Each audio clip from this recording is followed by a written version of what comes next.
Kudengar suara gerbang terbuka di jam 2 malam. Saat kucek CCTV, aku melihat suamiku mengubur koper. Esoknya kubongkar dan tak menyangka isinya mainan anak dan uang. Ternyata itu untuk anak hasil selingkuhan dengan gundiknya. Halo Bunda, semoga Bunda semuanya dalam keadaan sehat dan bahagia ya. Sebelum masuk ke ceritanya, jangan lupa like, komen dan subscribe channel ini ya. Selamat menonton. Malam itu, Jakarta diselimuti gerimis yang malas, meninggalkan jejak basah di jendela kamar kami. Jam digital di sisi tempat tidur menyala dengan angka merah yang menusuk. Pukul 2. Aku, Tia, terbangun bukan karena mimpi buruk atau suara petir, melainkan oleh keheningan yang terlalu sempurna. Ruang di sisi kanan tempat tidur, tempat Mas Hamam biasanya berbaring dengan nafas teratur yang kadang mendengkur pelan, terasa kosong. Hanya lekukan bantal dan selimut yang masih terangkat. Lalu, terdengar cereak. Suara itu, suara gerbang besi tua rumah kami di kawasan Permata Hijau yang selalu berderit di engselnya yang karatan. Suara yang biasa kudengar di siang hari saat asisten rumah tangga atau kurir datang. Bukan di dini hari yang pekat seperti ini. Hatiku langsung berdegup kencang. Ritmenya tidak beraturan seperti drum yang dipukul sembarangan. Hamam, bisikku ke kegelapan. Tidak ada jawaban. Dengan hati-hati, kuusap tempat tidurnya. Masih hangat. Dia baru saja pergi. Mungkin ke kamar mandi? Tapi kamar mandi dalam gelap, tidak ada cahaya yang menyelinap dari bawah pintu. GRRK, klang. Suara kedua. Lebih pelan, seperti gerbang yang ditutup kembali dengan hati-hati, berusaha tidak menimbulkan kegaduhan. Adrenalin membanjiri tubuhku. Segera kuberanikan diri keluar dari selimut, kaki telanjang menyentuh lantai kayu yang dingin. Ruang keluarga gelap gulita, hanya diterangi cahaya kota yang samar-samar menyusup dari celah tirai. Aku tidak menyalakan lampu. Insting berkata, jangan. Di meja kecil di sudut ruang keluarga, monitor sistem CCTV 4 channel berkedip dengan lampu hijau kecil. Sistem yang dipasang Mas Hamam 2 tahun lalu dengan alasan keamanan, setelah ada kasus perampokan di tetangga. Biar kita bisa tidur nyenyak, Tia, katanya waktu itu. Sekarang, dengan jari-jari yang dingin dan gemetar, aku menyalakannya. Layar terbagi 4. Kamera depan gerbang, kamera halaman depan, kamera garasi, dan kamera pintu belakang. Semua sepi, statis, dalam nuansa hijau gelap night vision. Aku fokuskan pada kamera halaman depan. Pohon bougainville yang kami tanam bersama, simbol cinta katanya, terlihat bergoyang pelan tertiup angin malam. Lalu, sesuatu bergerak. Seorang laki-laki, berpiyama katun garis-garis yang kubelikan untuk ulang tahunnya. Kaos oblong lusuh yang seharusnya sudah kubuang. Itu Mas Hamam. Dia berdiri di samping bougainville, memegang sesuatu yang besar dan gelap di tangannya. Sebuah koper? Ya. Sebuah koper abu-abu sedang. Dia melirik ke sekeliling, gerakannya cepat, tegang. Bukan seperti suamiku yang biasa santai dan percaya diri. Dia seperti pencuri di rumahnya sendiri. Lalu, dia berjongkok. Di tangannya, sekop kecil, sekop taman yang biasanya digunakan untuk memindahkan bunga. Dengan gerakan terlatih, dia mulai menggali. Tanah di pangkal bougainville itu lunak. Sekopnya menancap, mencangkul, membongkar. Lubang yang terbentuk cukup dalam untuk menelan koper itu. Hatiku seperti dihantam palu. Apa yang dia lakukan? Aku menatap tak berkedip saat dia memasukkan koper abu-abu itu ke dalam lubang, lalu dengan cepat menimbunnya kembali. Dia memadatkan tanah dengan sekop, lalu dengan tangannya. Setelah selesai, dia mengambil beberapa ranting bougainville yang rontok dan daun-daun kering, lalu menaburkannya di atas bekas galian. Seolah-olah itu hanya tumpukan sampah kebun biasa. Sebuah penyamaran yang cepat dan efektif. Lalu, dia berdiri, melihat ke arah rumah. Dan untuk sesaat, matanya, yang terlihat seperti 2 titik putih di layar hitam hijau, seolah menatap lurus ke lensa kamera. Ke arahku. Wajahnya datar, tanpa ekspresi, tapi ada sesuatu di sana. Sebuah keberanian yang dingin. Sebuah pengakuan diam-diam bahwa dia tahu ada mata yang mungkin mengawasi, tapi dia tidak peduli. Atau, Justru itu tujuannya? Dia memungut sekop dan berjalan menghilang dari frame kamera, menuju garasi. Beberapa detik kemudian, aku mendengar suara pintu samping dibuka dan ditutup dengan sangat pelan. Aku tetap terduduk di depan monitor. Tubuhku kaku, darah seperti membeku di pembuluh nadi. Dingin yang bukan berasal dari lantai merayap dari tulang ekor ke seluruh tulang punggungku. Di luar, gerimis mulai lagi, membasahi tanah yang baru saja digali. Di dalam, sebuah rahasia baru saja dikubur di bawah simbol cinta kami. Dan aku, Tia, baru saja menyaksikan pertunjukan pembukaan dari sebuah sandiwara yang bahkan belum aku pahami alurnya. Satu hal yang aku tahu, suara derit gerbang di jam 2 pagi itu bukanlah akhir dari malamku. Itu adalah awal dari sebuah teror sunyi yang akan menggerogoti setiap kepastian yang selama ini kupercaya. Semalaman aku terbaring kaku di tempat tidur. Mata terbuka lebar menatap langit-langit yang gelap.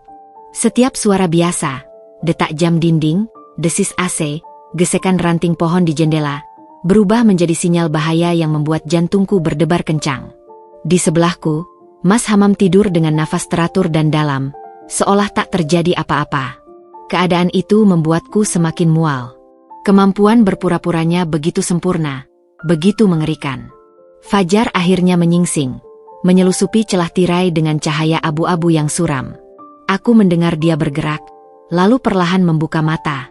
Dia meregangkan badan, tersenyum lembut padaku, dan mencium keningku seperti ritual selama 10 tahun pernikahan. "Pagi, sayang. Tidur nyenyak?" tanyanya. Suaranya serak dan biasa saja. "Pagi," jawabku, berusaha keras agar suaraku tidak bergetar. "Agak susah tidur." "Oh, kenapa?" "Kepalaku juga agak pusing tadi malam," ujarnya sambil mengusap pelipis, lalu dia duduk di tepi tempat tidur. "Mungkin habis minum kopi terlalu sore." Aduh, alasan yang cepat, pikirku dalam hati. Dia bahkan menyiapkan narasinya. "Lagi, kamu ke dapur tadi malam?" tanyaku, mencoba memancing. Dia berhenti sebentar, lalu menggeleng. "Enggak, aku tidur pulas dari jam 11. "Kenapa? Kamu dengar sesuatu?" Dia menatapku. Matanya, mata coklat yang dulu selalu kupuji karena kehangatannya, kini terlihat seperti 2 kolam air yang tenang namun dalam, menyembunyikan segala sesuatu di dasarnya. "Ah, tidak. Mungkin cuma angin," jawabku, memalingkan muka. Setelah dia mandi dan berpamasan, "Aku ada meeting pagi ini, mungkin pulang agak sore, ya. Jangan lupa sarapan." Aku berdiri di balik tirai jendela, mengintip mobilnya yang perlahan menghilang di ujung jalan. Rumah yang sepi tiba-tiba terasa sangat besar, sangat kosong, dan sangat menindas. Mataku tertuju ke jendela yang menghadap ke halaman depan. Ke pohon bougainville itu. Di bawah sinar matahari pagi, tumpukan daun dan ranting di pangkalnya terlihat begitu tidak alamiah, seperti tambalan buru-buru di permadani hijau rumput. Aku mengambil napas dalam-dalam. Aku harus tahu. Dengan kaki masih mengenakan sandal tidur, aku berjalan ke gudang kecil di samping rumah. Udara di dalamnya pengap, penuh debu. Di antara perkakas taman yang berantakan, aku menemukannya. Sekop kecil bergagang kayu yang sama seperti yang kulihat di monitor tadi malam. Ada tanah basah yang masih menempel di mata sekopnya. Bukti nyata pertama. Sekop itu terasa berat di tanganku, bukan karena bobotnya, tapi karena beban makna di baliknya. Aku kembali ke halaman depan. Pagi itu cerah, burung-burung berkicau, dan di kejauhan, suara lalu lintas mulai ramai. Dunia berjalan normal. Tapi di halaman rumahku, sebuah drama absurd akan dimulai. Dengan setiap cangkulan, debu-debu ketakutan berhamburan. Tanah di pangkal bougainville itu gembur, mudah digali. Aroma tanah basah dan akar tanaman memenuhi hidungku. Aku menggali dengan gila-gilaan, keringat dingin membasahi pelipisku meski pagi masih sejuk. Lalu, ujung sekopku membentur sesuatu yang keras. Tok! Dadaku sesak. Aku berlutut, membuang sekop, dan mulai mengais tanah dengan tangan. Kuku jari tanganku penuh lumpur. Tapi aku tidak peduli. Perlahan, bentuknya mulai terlihat. Koper abu-abu, sederhana, dengan kombinasi angka di pengaitnya. Aku menariknya keluar dari lubang. Lebih ringan dari yang kuduga. Aku melirik sekeliling, paranoid tiba-tiba menyerang. Seolah-olah tetangga di balik jendela mereka sedang mengawasi, atau Mas Hamam tiba-tiba muncul di belakangku. Dengan cepat, aku membawa koper itu masuk ke dalam rumah. Ke tempat yang seharusnya paling aman, paling privasi, kamar tidur kami. Ironi yang begitu pahit terasa di lidahku. Aku duduk di lantai berkarpet putih, koper itu di hadapanku. Kombinasi penguncinya 000, standar, atau mungkin sengaja mudah. Dengan jari yang masih gemetar, aku memutar roda angka dan menekan tombol pembuka. Klik. Suara kecil itu menggema di kamar yang sunyi. Napasku tertahan. Perlahan, ku buka tutupnya. Pertama, warnanya merah terang, kuning cerah, biru muda. Mainan anak-anak. Sebuah mobil-mobilan sport merah besar, masih dalam box. Seekor boneka beruang berbulu coklat dengan pita biru di lehernya. Beberapa buku cerita bergambar tentang petualangan dan persahabatan. Sebuah set balok kayu dengan huruf dan angka. Semuanya baru, mulus, masih berlabel harga dari toko mainan mahal di mall. Hatiku mulai mencoba bernapas lega. Mungkin ini untuk Bima? Untuk ulang tahunnya yang akan datang. Tapi Bima baru berusia 6 tahun. Mobil-mobilan ini untuk usia yang lebih besar. Dan boneka beruang? Bima sudah lama tidak suka boneka. Serta, mengapa disembunyikan? Mengapa dikubur? Lalu, di bawah tumpukan mainan, ada sesuatu yang lain. Sebuah amplop coklat tebal, tanpa tulisan. Kuambil. Isinya membuat mataku membelalak. Uang tunai. Berlembar-lembar uang ratusan ribuan. Aku menghitung dengan cepat, sekitar 50 juta. Uang yang tidak sedikit. Uang yang disembunyikan. Dan di dasar amplop, terselip sebuah kartu kecil. Kartu ucapan sederhana dengan gambar balon di depannya. Dengan jantung yang berdebar kencang, ku buka. Tulisan tangannya, yang sangat kukenal. Tegak, rapi, seperti tulisan seorang insinyur yang terlatih. Untuk Raihan. Di hari ulang tahunmu yang ketiga. Semoga tumbuh menjadi anak yang sehat, cerdas, dan selalu disayang. Papa sayang kamu. Papa. Waktu berhenti. Suara burung, klakson mobil, desis AC, semuanya menghilang. Yang tersisa hanya deru putih di telingaku dan denyut jantungku yang keras, berdebar kencang di pelipis. Raihan. Sebuah nama yang asing. Sebuah nama yang indah. Hari ulang tahun ketiga. Bima, anakku, berusia 6. Alifa, 9. Tidak ada Raihan dalam keluarga kami. Papa sayang kamu. Dan kata terakhir itu, Papa. Bukan Om, bukan Paman, bukan Kakak. Tapi Papa. Amplop berisi uang itu terjatuh dari tanganku. Uang-uangnya berserakan di karpet putih seperti daun-daun kering yang mati. Boneka beruang itu tersenyum polos padaku. Pita birunya tiba-tiba terlihat seperti sebuah sindiran. Aku memandang sekeliling kamar. Foto-foto keluarga di dinding. Kami bertiga di pantai.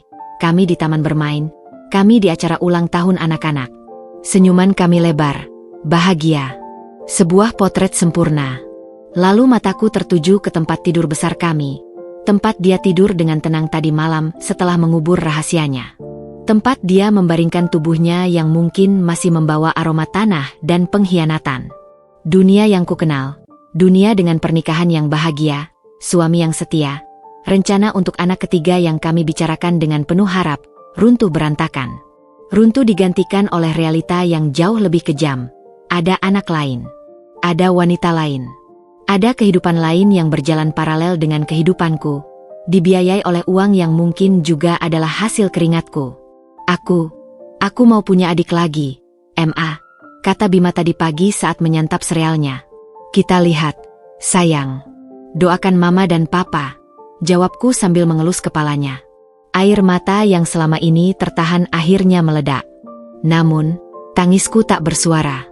Hanya getaran hebat di bahu dan rasa panas yang mengalir deras di pipi. Aku merangkul boneka beruang itu, erat-erat, seolah ia bisa memberikan jawaban. Di luar, bougainville itu bermekaran dengan indahnya. Akarnya kini membelit sebuah rahasia yang mengubah segalanya. Dan aku, Tia, harus memutuskan. Apakah aku akan menutup kembali koper dan koper ini, mengubur kebenaran bersamanya? Atau apakah aku akan menggunakan isinya sebagai senjata, memulai perang yang bahkan tak pernah kubayangkan akan kujalani? Pertanyaan itu menggantung, berat, di udara kamar tidur kami yang kini terasa seperti kuburan bagi cinta yang dulu kupikir abadi. 2 hari berlalu seperti mimpi buruk yang tak kunjung usai. Aku berjalan, makan, mengantar anak-anak ke sekolah, tersenyum pada tetangga. Semuanya seperti robot yang diprogram. Di dalam, hatiku adalah reruntuhan yang berasap. Nama, Raihan, dan tulisan, "Papa sayang kamu," bergema terus di kepalaku. Seperti lagu yang macet, menusuk-nusuk. Aku menyembunyikan koper itu di bagian paling belakang lemari pakaianku, di balik tumpukan selimut musim dingin yang tak pernah dipakai di Jakarta. Mainan dan uangnya masih ada di dalam. Aku belum berani menyentuhnya lagi. Tapi kartu itu, kartu ucapan itu, kubawa kemana-mana. Diselipkan di saku celana, seolah sebagai pengingat sekaligus bukti nyata bahwa aku tidak gila. Ini nyata. Mas Hamam berperilaku normal. Terlalu normal. Dia pulang agak sore, bercerita tentang meeting yang membosankan, mengeluh tentang macet. Dia memuji masakanku, menonton TV dengan anak-anak, bertanya tentang hari mereka.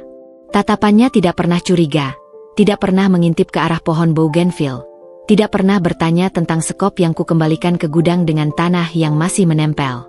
Ketidakpeduliannya itu yang paling menyakitkan. Seolah pengkhianatan sebesar itu adalah hal biasa, tak perlu merasa bersalah, tak perlu khawatir ketahuan. Aku tidak bisa terus begini. Aku harus tahu lebih banyak. Aku harus melihat dengan mataku sendiri. Kesempatan datang saat Rabu sore. Mas Hamam menelepon. Suaranya terdengar darurat. "Tia, maaf, ada meeting dadakan dengan klien dari Surabaya. Mungkin sampai malam. Jangan tunggu aku makan malam." Suara di belakangnya ramai, seperti di restoran atau lobi hotel. Tapi ada sesuatu yang tidak beres. Di latar, terdengar suara, "Nomor antrian B047, silakan ke loket 3. Suara khas itu. Suara yang hanya ada di satu tempat, rumah sakit besar. Darahku mendidih sekaligus membeku. Dia berbohong. Lagi. Begitu telepon ditutup, aku bertindak cepat.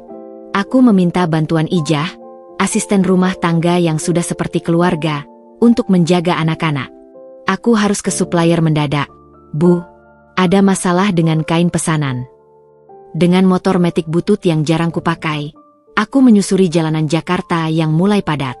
Tujuanku satu, ruang kerja pribadinya di lantai 3 kantor. Kantor, kreasi Tia, yang dulu kubangun dari nol, yang kini dia kelola sepenuhnya. Aku masih punya kunci master. Dia tak pernah memintanya kembali. Mungkin karena terlalu yakin akan kenaifanku. Kantor sepi. Hanya satpam yang mengenaliku dan memberi hormat. Aku naik lift dengan jantung berdebar. Ruang kerjanya gelap, terkunci. Dengan kunci master, pintu terbuka dengan suara klik yang keras di kesunyian. Ruangan itu berantakan. Tumpukan kertas, sampel kain, dan arsip. Komputer PC-nya menyala, tapi terkunci dengan password. Aku mencoba beberapa kombinasi. Tanggal lahir anak-anak, tanggal pernikahan kami, semua salah. Frustasi mulai menyerang. Lalu, mataku tertuju pada laci bawah meja yang biasanya dia kunci. Tapi hari ini, laci itu tidak terkunci sepenuhnya.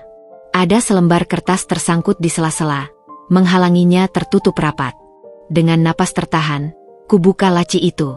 Isinya berantakan, clipping koran, pulpen rusak, kabel charger, dan sebuah map plastik berwarna biru muda.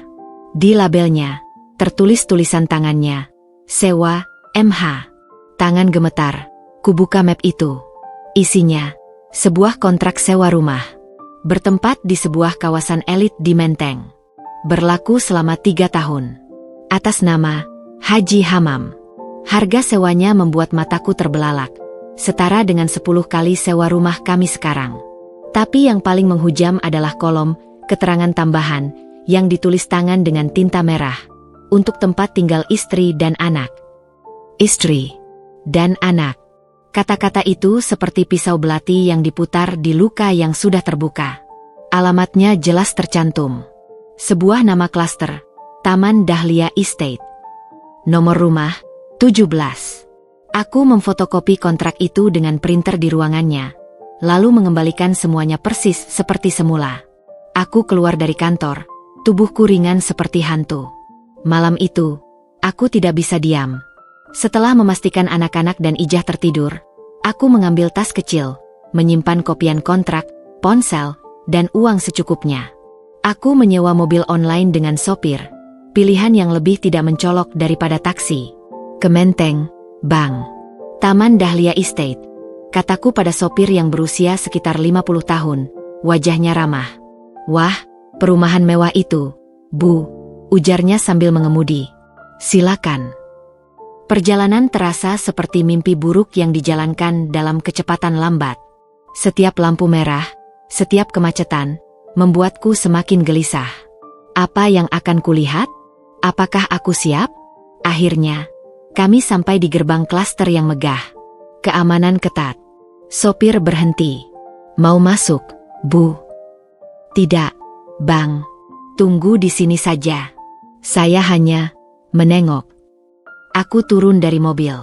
Kaki terasa lemas. Aku berjalan perlahan menyusuri pagar tinggi yang dihiasi tanaman merambat. Suasana sangat sepi, sangat tertata. Rumah-rumah besar bergaya minimalis dengan lampu taman yang hangat. Lalu, aku melihat nomor 17. Rumah itu lebih indah dari yang kubayangkan. 2 lantai, dinding putih bersih, dengan taman depan yang dipangkas rapi. Lampu teras menyala, dan dari balik pintu kaca besar, terlihat cahaya hangat ruang keluarga. Dan di sana, di teras belakang yang terlihat dari celah pagar besi, ada mereka. Seorang wanita muda, mungkin awal 30-an. Rambutnya panjang terurai, tubuhnya ramping dengan gaun rumah yang sederhana tapi elegan. Dia sedang mendorong sebuah ayunan kayu kecil. Dan di ayunan itu, duduk seorang anak laki-laki. Dia kecil, montok, rambutnya ikal. Dia tertawa lepas, suaranya nyaring dan jernih memecah kesunyian malam. Lagi, Mama, lagi. Wanita itu tertawa, mendorongnya perlahan. Iya, sayang, pelan-pelan, nanti mual.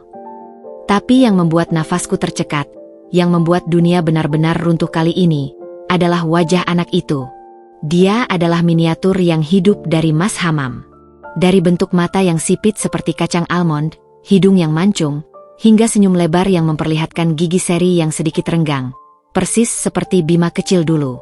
Persis seperti foto masa kecil Mas Hamam yang masih disimpan ibunya. Ini bukan kebetulan. Ini bukan anak saudara atau anak teman. Ini anaknya. Benar-benar anaknya. Reyhan. Nama itu akhirnya mendapatkan wajah. Wajah yang polos, ceria, tak berdosa. Wajah yang menghancurkan sisa-sisa ilusi tentang rumah tanggaku. Air mataku mengalir deras, tapi aku diam. Tak bersuara. Aku menyaksikan adegan keluarga bahagia yang lain itu. Sebuah kehidupan paralel yang dibangun di atas kebohongan padaku, mungkin dibiayai oleh perusahaan yang kudirikan. Tiba-tiba, anak kecil itu melompat dari ayunan dan berlari ke arah pintu kaca. Papa, Papa pulang. Jantungku berhenti. Dari dalam rumah, muncul sosok yang sangat kukenal. Mas Hamam. Dia sudah berganti baju, memakai kaos santai dan celana pendek yang tidak kukenal.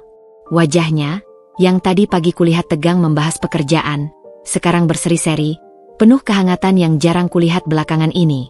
Dia membuka lengannya lebar-lebar. Reyhan, Papa pulang nih. Anak itu melompat ke pelukannya. Mas Hamam mengangkatnya tinggi-tinggi, memutar-mutar, membuat si kecil tertawa terbahak-bahak. Wanita itu mendekat, menatap mereka dengan senyum penuh cinta. Mas Hamam menurunkan anak itu, lalu memeluk wanita itu, mencium keningnya. Sebuah ciuman, persis seperti yang dia berikan padaku setiap pagi. Rasa mual yang hebat menyerang. Aku berpegangan pada pagar besi, jari-jariku mencengkeram dinginnya besi hingga keputihan. Aku telah menjadi penonton di kehidupan suamiku yang lain. Seorang penyelundup di tepi kebahagiaan mereka yang dibeli dengan pengkhianatan. Tiba-tiba, Mas Hamam menoleh. Matanya menyapu arah pagar, seolah merasakan kehadiranku. Aku langsung merunduk, jantung berdebar kencang. Aku berjalan cepat, hampir berlari, kembali ke mobil sewaan. Sudah, Bang. Pulang, kataku pada sopir. Suaraku serak. Sepanjang perjalanan pulang, aku terduduk lemas di kursi belakang. Gambar itu, keluarga kecil bahagia di teras rumah mewah, terbakar di retina mataku. Dia tidak hanya berselingkuh. Dia telah membangun sebuah keluarga, sebuah rumah, sebuah kehidupan. Dan aku dan anak-anakku, apa kami hanya menjadi sampul depan untuk penampilan sosialnya? Ataukah kami sudah menjadi beban yang akan segera dia tinggalkan begitu rencananya matang? Pertanyaan-pertanyaan itu berputar-putar, liar, menyakitkan. Sesampai di rumah, aku muntah di kamar mandi. Tubuhku menggigil meski udara panas. Aku melihat wajahku di cermin, wajah pucat, mata bengkak, seorang wanita yang telah dikhianati dengan begitu sempurna, begitu kejam. Penggalianku hari ini tidak lagi di tanah. Aku telah menggali kuburan untuk pernikahanku. Dan di dasar lubang itu, yang kutemukan bukan hanya mayat pengkhianatan, tapi juga embrio sebuah rencana balas dendam yang mulai berdenyut pelan, menghangatkan darah beku di nadiku. Malam itu, untuk pertama kalinya, rasa sakit itu mulai berubah. Perlahan, sangat perlahan, membara menjadi sesuatu yang lain, kemarahan yang dingin dan tajam. Dia telah memainkan sandiwara. Sekarang, giliranku untuk menulis naskahnya. Keesokan harinya, tubuhku terasa seperti baru dihantam truk. Kepala pusing, mata perih, tapi pikiran terjaga, berputar-putar seperti roda hamster di tengah malam. Aku butuh pelampiasan. Butuh suara yang mendengar. Butuh validasi bahwa aku tidak gila, bahwa rasa sakit ini nyata dan dibenarkan. Jari-jariku yang masih gemetar, memencet nama Sari di daftar kontak. Sari Dewanti, sahabat sejak bangku SMA. Kami melalui segala hal bersama, ujian nasional, patah hati pertama, pernikahanku, kelahiran anak-anakku. Dia adalah bridesmaidku, dan aku menjadi saksi nikahnya. Hubungan kami lebih dari sekadar persahabatan. Kami saudara yang tak sedarah. Tia, pagi-pagi banget ini, sambarnya, suara masih serak. Ada apa? Kamu baik-baik saja? Hanya mendengar suaranya, kerongkonganku langsung tersumbat. Sar, aku butuh ketemu. Sekarang. Tempat biasa. Suaranya langsung berubah, penuh perhatian. Ya ampun, suaramu? Aku di rumah. Kesini aja. Aku cancel janji kuliku. Kesini aja. Aku cancel janji kuliku. Sari adalah dosen muda di sebuah universitas swasta. Setengah jam kemudian, aku sudah duduk di sofa 4 ruang tamu Sari yang minimalis. Dia menyodorkan teh chamomile, matanya penuh kekhawatiran. Kamu kelihatan mengerikan, Tia. Seperti belum tidur seminggu. Apa yang terjadi? Mas Hamam. Nama itu, diucapkan olehnya dengan nada yang akrab, membuat dadaku sesak. Aku menarik napas dalam, lalu menuangkan segalanya. Dalam isakan yang terputus-putus, aku bercerita tentang suara gerbang, CCTV, penggalian, mainan, uang, kartu ucapan, nama Raihan, dan puncaknya, pengintaianku ke rumah di Menteng. Aku bahkan menunjukkan foto hasil jepretan diam-diam dari ponselku. Gambar buram Mas Hamam mengangkat anak itu, wajahnya penuh tawa yang tak pernah kulihat lagi di rumah. Sari terdiam lama setelah aku selesai. Wajahnya pucat, matanya berkaca-kaca. Dia meraih tanganku, menggenggam erat. Ya Tuhan, Tia, aku nggak nyangka. Hamam? Hamam?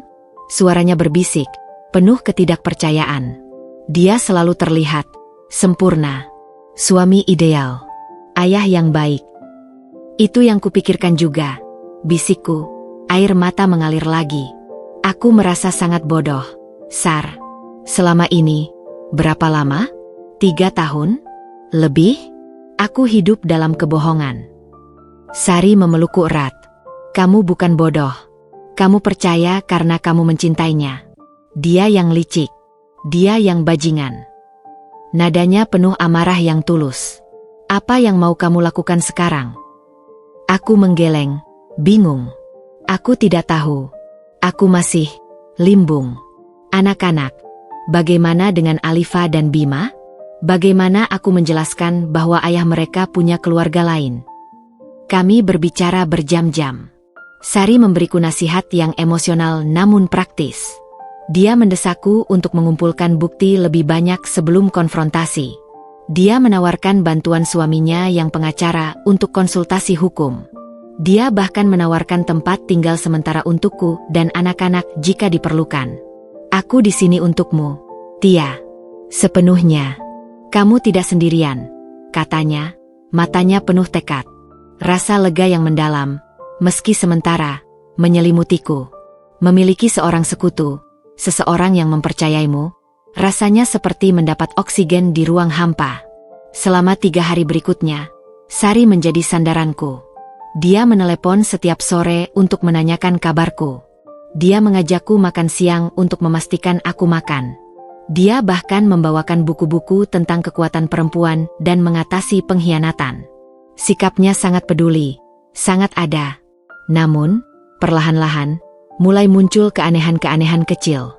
Seperti potongan puzzle yang salah. Satu pertanyaan yang terlalu spesifik, dia selalu mendesak untuk tahu persis apa yang aku rencanakan. Jadi, setelah kamu dapat bukti transfer uang, kamu akan langsung ke pengacara? Atau kamu akan konfrontasi dulu? Kapan tepatnya? Awalnya kupikir dia hanya ingin membantuku menyusun strategi. Tapi pertanyaannya selalu terfokus pada timelineku, aksiku. 2 sikap terlalu santai tentang Hamam suatu kali. Hampir tanpa sadar, dia berkata, "Tapi kamu tahu, Tia, laki-laki memang begitu. Mungkin dia hanya tersesat sementara. Mungkin masih bisa diselamatkan." Ucapan itu membuatku tersentak. Ini bukan nada Sari yang biasa. Dia yang feminis keras, yang dulu marah besar saat pacarnya selingkuh. 3 kedipan yang aneh saat kami bersama. Ponselnya sering bergetar. Dia selalu melihatnya dengan cepat, lalu mematikan layar atau membalas dengan singkat sambil berkata, "Ah, cuma mahasiswa yang nagih nilai." Tapi ekspresi wajahnya, sekilas, seperti bersalah atau waspada. Puncaknya terjadi pada hari keempat. Kami janji ketemu di kafe dekat rumah Sari. Aku datang lebih awal dan memilih tempat di sudut yang agak tersembunyi. Sari terlambat. Saat dia datang, terburu-buru dan minta maaf, dia meletakkan tasnya di kursi sebelahku. Tas selempang kulit yang sering kubeli. Saat dia pergi ke toilet, notifikasi di ponselnya, yang dia tinggalkan begitu saja di atas meja, menyala. Layarnya berkedip. Aku tidak berniat mengintip. Tapi posisiku persis di sebelahnya. Dan nama yang muncul di pratinjau notifikasi itu membuat darahku membeku. "Haji." Pesan. "Tenang, dia masih dalam fase shock. Belum bergerak signifikan. Aku handle. Keep her close." "Haji." "Hamam." Waktu berhenti. Suara bising kafe memudar menjadi desis putih. Aku menatap layar itu. Kata-katanya terbakar di retina. "Tenang, dia masih dalam fase shock. Belum bergerak. Keep her close." Sahabatku. Orang yang kupanggil saudara. Mata-mata. Pengkhianat tingkat 2. Rasa mual yang lebih hebat dari yang kurasakan di depan rumah menteng itu menyerang. Ini lebih sakit. Karena ini bukan dari orang yang kucintai sebagai suami, tapi dari orang yang kupercaya sebagai bagian dari diriku sendiri. Dengan cepat, sebelum Sari kembali, aku mengambil ponselku dan memotret layar ponselnya. Bukti. Lalu aku berusaha menenangkan diri, mengatur napas, memaksakan ekspresi netral. Sari kembali, tersenyum. "Maaf lama. Tadi nemu mahasiswa di jalan, ngobrol bentar." "Bohong. Aku juga baru pesen kopimu," kataku, suaraku hampir normal, tapi ada getaran halus di ujungnya. "Kamu baik banget," ujarnya, mengambil ponselnya. Dia melihat layar, dan untuk sepersekian detik, matanya melirik ke arahku, sebuah pandangan cepat, tajam, penuh pertanyaan, sebelum dia memasukkan ponsel itu ke dalam tas. "Gimana? Nih?" Kamu udah kepikiran buat cek rekening koran dia? Pertanyaan itu, yang dulu kupikir sebagai bentuk kepedulian, kini terdengar seperti interogasi. Belum, jawabku, sambil bermain dengan sendok. Aku masih terlalu lelah untuk itu. Mungkin minggu depan. Aduh, jangan ditunda-tunda, Ti. Semakin cepat dapat bukti, semakin kuat posisimu. Desaknya, tapi ada nada urgensi di suaranya yang sekarang jelas-jelas kuidentifikasi sebagai kepentingan Hamam, bukan diriku. Pertemuan itu berakhir dengan pelukan palsu. Pelukannya terasa kaku, dan kali ini, aku yang memeriksa apakah ada kamera tersembunyi atau rekaman di tasnya. Pulang ke rumah, aku benar-benar hancur. Pengkhianatan Mas Hamam adalah pukulan mematikan ke tubuh. Tapi pengkhianatan Sari, itu adalah pembunuhan karakter terhadap kenangan persahabatan kami selama 20 tahun. Aku duduk di lantai kamar mandi, air shower dingin mengucur di tubuhku, mencampur dengan air mata panas. Aku menjerit, tapi suaranya tertahan di kerongkongan, menjadi isakan yang menyakitkan. Lalu, tibalah titik baliknya. Air mata itu tiba-tiba mengering. Dinginnya air berubah menjadi dingin yang lain di dalam hatiku. Sebuah ketegangan baja yang perlahan menggantikan keputusasaan. Mereka mengira aku masih shock. Mereka mengira aku tidak akan bergerak. Mereka mengira mereka bisa mengontrolku, memantau setiap langkahku melalui mata sahabatku sendiri. Mereka salah besar. Sari ingin keep her close? Baiklah, aku akan memberinya pertunjukan yang layak. Aku akan menjadi Tia yang mereka harapkan. Tia yang terpukul, linglung, tidak berdaya, yang hanya bisa menangis dan ragu-ragu. Sementara itu, di balik panggung, dengan setiap tetes air mata palsu yang kubuat untuknya, aku akan merancang gerakan yang tidak akan mereka lihat datang. Perang dinginku tidak lagi hanya melawan seorang suami yang berselingkuh. Sekarang, perang ini juga melawan seorang sahabat yang berkhianat. Dan untuk pertama kalinya sejak malam derit gerbang itu, sebuah senyum tipis, dingin, dan penuh perhitungan muncul di bibirku yang terkatup. Biarlah mereka mengira aku adalah korban yang tersudut. Mereka akan segera tahu, korban yang terpojok adalah yang paling berbahaya. Karena dia sudah tidak punya apa-apa lagi untuk diselamatkan, kecuali keinginan untuk membongkar kebenaran dan membalaskan dendam. Kehidupan setelah pengkhianatan Sari berubah menjadi sebuah sandiwara. Setiap gerakanku kini dipentaskan. Setiap kata diukur. Setiap ekspresi direkayasa. Untuk Sari, aku berperan sebagai Tia si korban terluka, yang sempurna. Di telepon, suaraku selalu lirih, penuh keraguan. Aku nggak sanggup, Sar. Setiap lihat dia, aku mau muntah. Bagaimana caranya aku cari bukti? Jangan menyerah, Ti. Kamu kuat, bisiknya, tapi di balik nada penyemangat itu, aku bisa mendengar kepuasannya. Dia melaporkan pada Hamam bahwa aku masih stagnan. Untuk Mas Hamam, aku berperan sebagai Tia si istri lelah, yang sedikit menjauh, tapi masih bisa diterima. Aku mengurangi intensitas bertanya, lebih banyak diam. Saat dia menyentuhku, tubuhku tidak kaku lagi, tapi masih memberi ruang. Kamu terlihat lelah akhir-akhir ini, Mas. Tekanan kantor, tanyanya suatu malam, pura-pura peduli. Aku cuma kurang tidur. Mimpi buruk terus, jawabku, menatapnya dengan mata yang sengaja kubuat sayu dan kosong. Dia mengangguk, wajahnya penuh simpati palsu. Dia membelai rambutku. Istirahatlah. Aku di sini. Di balik layar, aku berubah menjadi seseorang yang tidak kukenal. Seorang penyusup di kehidupan sendiri. Aksi 1, penyadapan mobil. Alatnya kubeli secara online dengan akun palsu. Petunjuk pemasangan kutonton berulang kali di internet. Saat Mas Hamam pergi, futsal, yang kini ku ketahui seringkali kode untuk ke Menteng, aku memasangnya. Alat kecil berwarna hitam itu kulekatkan di balik karpet dasar, dekat kursi pengemudi. Setiap percakapan telepon, setiap obrolan di dalam mobil, akan terekam di kartu memori yang bisa kuambil dari jarak jauh via Bluetooth. Aksi 2. Penelusuran dokumen. Tas kerjanya yang biasa dia bawa pulang adalah tambang emas. Aku menunggu saat dia lengah, biasanya setelah mandi malam atau saat dia tertidur pulas di sofa. Jari-jariku yang dulu hanya membuka tas itu untuk mengeluarkan dompet yang ketinggalan, kini dengan hati-hati menyisir setiap saku. Kuambil foto setiap kertas yang penting, laporan keuangan perusahaan yang bagian tertentu disensor dengan stabilo, proposal proyek dengan nama-nama klien fiktif yang ku kenali, bahkan coretan di sticky note berisi nomor telepon dan kata, Clara, sekolah Raihan, DP. Aksi 3. Pengintaian digital. Aku tahu password laptop lamanya yang sudah jarang dipakai. Saat dia menggunakan laptop barunya, aku coba login ke beberapa akun penting, email, e-banking, di laptop lama itu. Beberapa berhasil auto-login. Aku tidak mengubah apa-apa, hanya membaca. Seperti seorang arkeolog yang menyusun pecahan tembikar, kukumpulkan data. Transfer rutin setiap tanggal 5 ke sebuah rekening atas nama Clara Wulandari.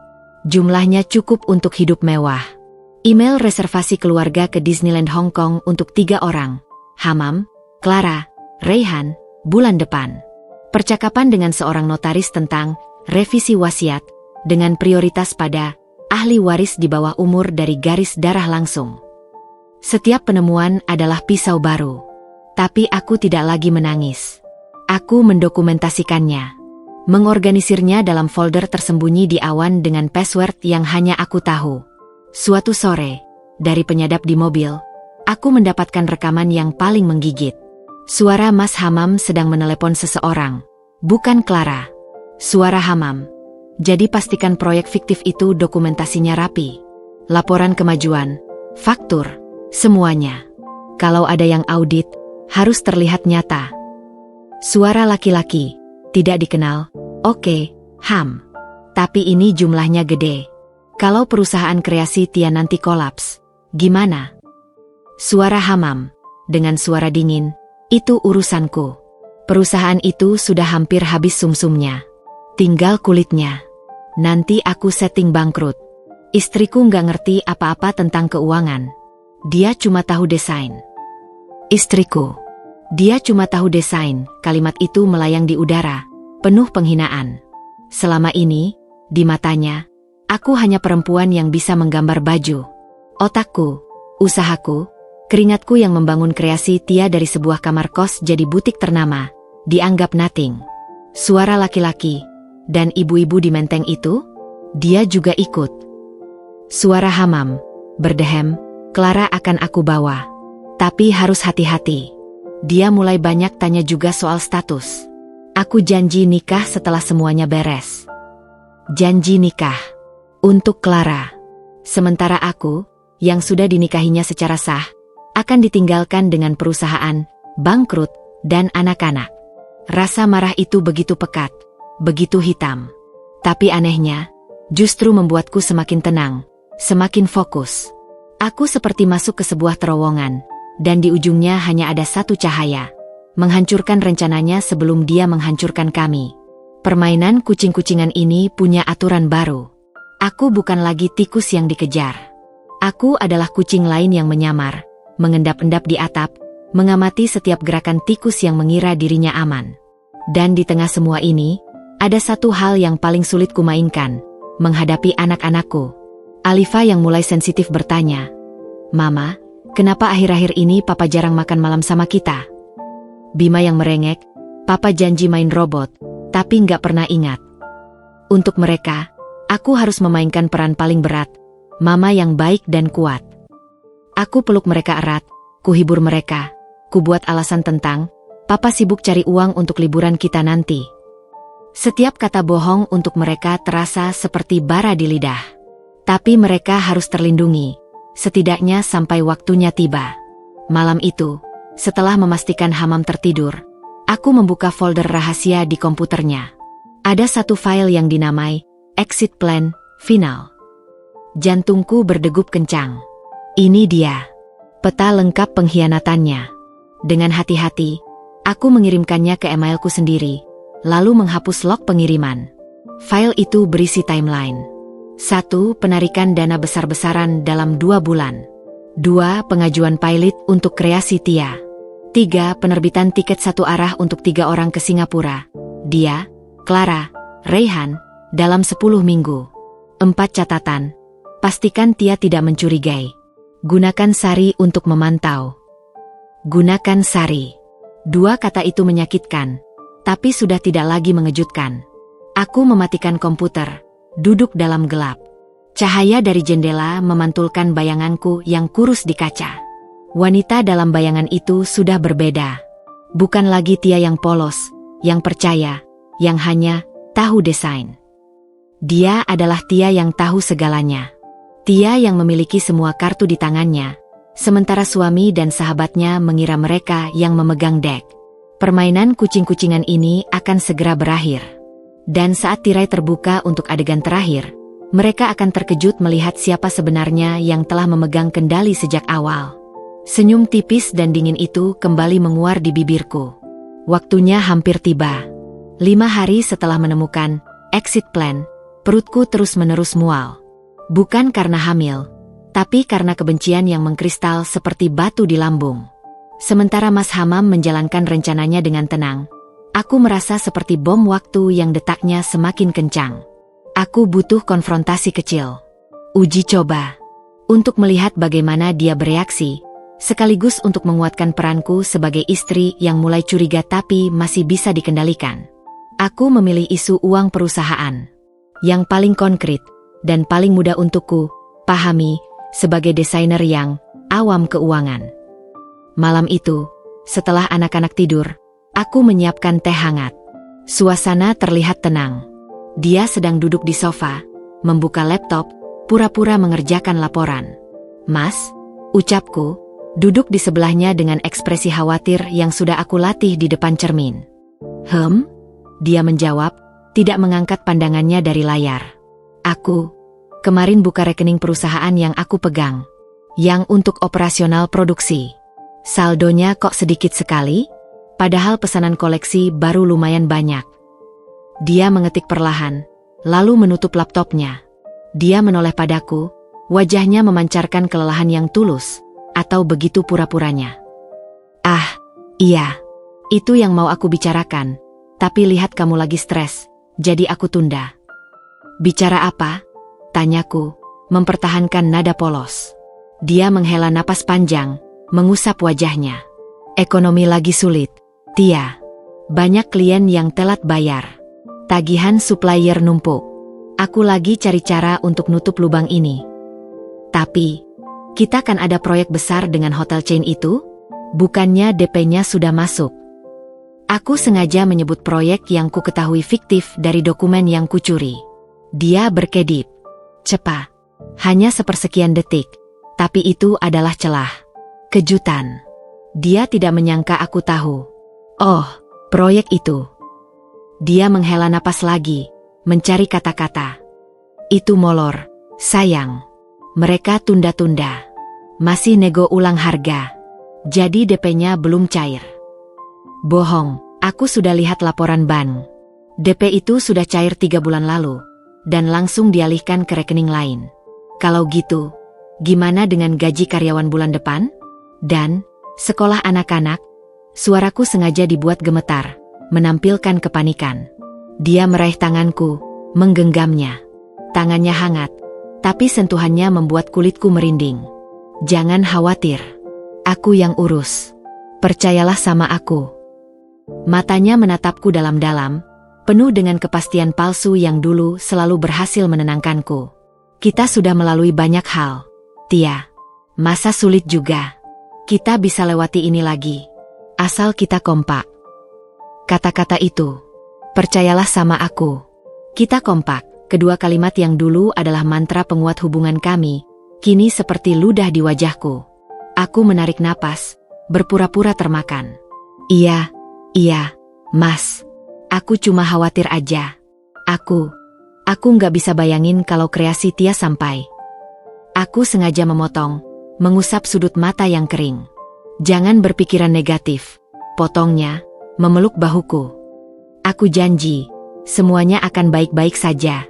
Fokus saja pada desainmu, biar urusan keuangan dan operasional aku yang tangani." "Fokus saja pada desainmu." Kalimat itu lagi, pengingat akan posisiku dalam pikirannya. Hiasan. Pekerja kreatif yang tidak perlu tahu detail kotor. Aku mengangguk, menunduk, berpura-pura lega. Baiklah, Mas. Maaf sudah bikin kamu tambah pusing. Gak apa-apa. Itu kewajibanku sebagai suami, ujarnya, mencium keningku. Ciuman itu terasa seperti stempel formalitas. Konfrontasi kecil itu gagal total dalam arti mengungkap kebohongannya. Tapi sukses besar sebagai uji coba. Aku belajar. 1. Dia masih sangat percaya diri dengan kebohongannya. 2. Dia masih menganggapku naif dan mudah diarahkan. 3. Reaksinya cepat. Dan dia punya cerita cadangan untuk hampir segala pertanyaan. Keesokan harinya, aku mendapat telepon dari Sari. Tia, gimana? Ada perkembangan. Aku memberinya performa terbaik. Suaraku lirih, putus asa. Aku coba tanya soal uang perusahaan semalam. Sar. Tapi dia punya segudang alasan. Aku jadi tambah bingung. Mungkin aku salah sangka? Mungkin memang sedang sulit. Tia, kamu jangan mudah percaya omongannya. Hardik Sari, tapi nada di balik hardikannya itu lega. Dia senang aku ragu-ragu. Kamu harus cari bukti nyata. Cek rekening korannya. Aku bantu baca laporan keuangan kalau perlu. Aku nggak sanggup, Sar, rintihku. Aku takut dengan apa yang akan kutemukan. Aku lebih baik nggak tahu. Mungkin aku harus nerima aja. Demi anak-anak. Ada jeda di seberang telepon. Aku bisa membayangkan Sari tersenyum puas, lalu melaporkan pada Hamam. Dia menyerah. Dia memilih untuk tutup mata. Tia. Suara Sari berubah menjadi lembut, manipulatif. Aku mengerti. Itu pilihan yang sulit. Tapi pikirkan baik-baik. Kalau kamu butuh tempat untuk melarikan diri, rumahku selalu terbuka. Ya, tentu. Untuk memantauku lebih dekat, batinku. Setelah telepon, ide muncul. Sebuah ide gila yang bisa mempercepat atau menghancurkan segalanya. Tapi aku perlu mengambil risiko. Aku butuh dia lengah, butuh dia merasa sudah benar-benar menang. Malam itu, saat makan malam berdua, anak-anak sudah makan lebih awal, aku mengambil napas dalam-dalam. Mas, ucapku, tersenyum kecil. Aku ada kabar. Agak bingung sih menyampaikannya. Dia mengunyah, menatapku. Apa? Aku telat haid hampir sebulan. Aku tes pack 2 hari lalu. Aku berhenti, melihat reaksinya. Hasilnya, 2 garis. Dentang garpu di tangannya jatuh menyentuh piring, menimbulkan suara nyaring. Wajahnya benar-benar kehilangan warna. Bibirnya terkatup, lalu terbuka, lalu terkatup lagi. Matanya membelalak, bukan dengan kebahagiaan, tapi dengan kepanikan. Ketakutan murni. Habis, gumannya. Kamu yakin? Belum ke dokter sih. Tapi tes packnya jelas 2 garis. Jawabku, berusaha terlihat bahagia tapi ragu. Aku juga agak mual-mual akhir-akhir ini. Kamu senang, kan? Kita bicara soal anak ketiga. Dia berdiri begitu cepat sehingga kursinya terjengkang ke belakang. Aku butuh air, gumannya, lalu berjalan ke dapur dengan langkah goyah. Aku duduk, menunggu. Jantungku berdegup kencang. Reaksinya lebih dramatis dari yang kuharapkan. Ini membuktikan satu hal. Keberadaan anak ketiga yang sah dariku adalah bencana bagi rencananya. Itu berarti lebih banyak tanggungan, lebih banyak hak waris yang harus dibagi, dan yang paling penting, itu akan membuatnya semakin sulit untuk meninggalkanku dengan mudah. Dia kembali dengan segelas air. Wajahnya sudah berusaha dikendalikan, tapi matanya masih liar. Ini berita luar biasa, Tia, ujarnya, memaksakan senyum yang terpaku di wajahnya. Tapi, kita harus pastikan ke dokter. Dan, dengan kondisi keuangan perusahaan yang seperti ini. Dia menghela napas, pura-poya terbebani. Kita harus berpikir matang-matang. Berpikir apa? Ini anugerah, Mas, kataku, memainkan peran istri yang bahagia. Tentu anugerah, sahutnya cepat. Aku cuma khawatir dengan beban finansial. Kamu juga harus ekstra hati-hati. Istirahat total. Jangan sampai ada apa-apa. Tangannya menggenggam tanganku, tapi kali ini, Genggamannya terasa basah oleh keringat dingin. Pertunjukanku berhasil. Dia ketakutan. Keesokan paginya, diam-diam, aku mengunjungi dokter kandungan langgananku. Bukan untuk memastikan kehamilan, karena aku tahu aku tidak hamil. Tapi untuk sebuah permintaan khusus. Dok, bolehkah saya minta surat keterangan bahwa saya mengalami false positif karena hormonal imbalance? Dan bahwa kondisi saya sangat stres sehingga siklus haid tidak teratur. Aku memohon pada dokter yang sudah mengenalku baik. Dokter Ratri menatapku penuh simpati. Ada masalah, Tia? Masalah besar, Dok. Tapi saya butuh surat ini. Untuk sebuah urusan keluarga. Dia mengerti. Dengan berat hati, dia memberikannya. Surat itu adalah senjataku berikutnya.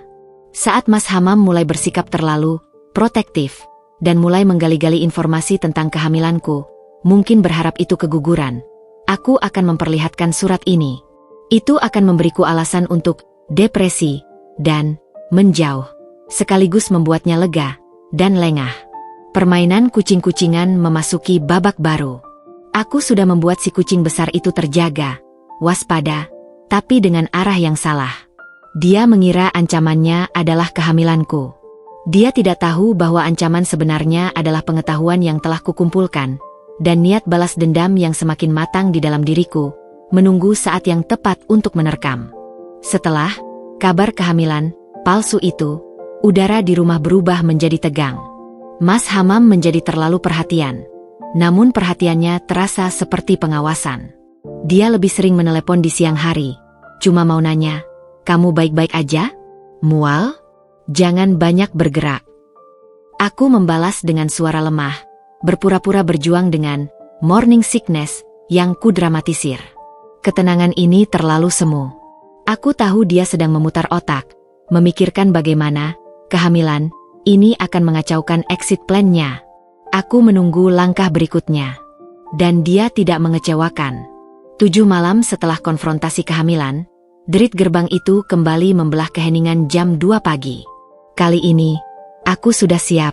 Aku bahkan sudah memasang kamera GoPro kecil yang kubeli online di balik tirai jendela kamar yang menghadap langsung ke Bougainville, sebagai cadangan selain CCTV. Aku ingin mendapatkan sudut yang lebih jelas. Di monitor CCTV, ritual itu dimulai lagi.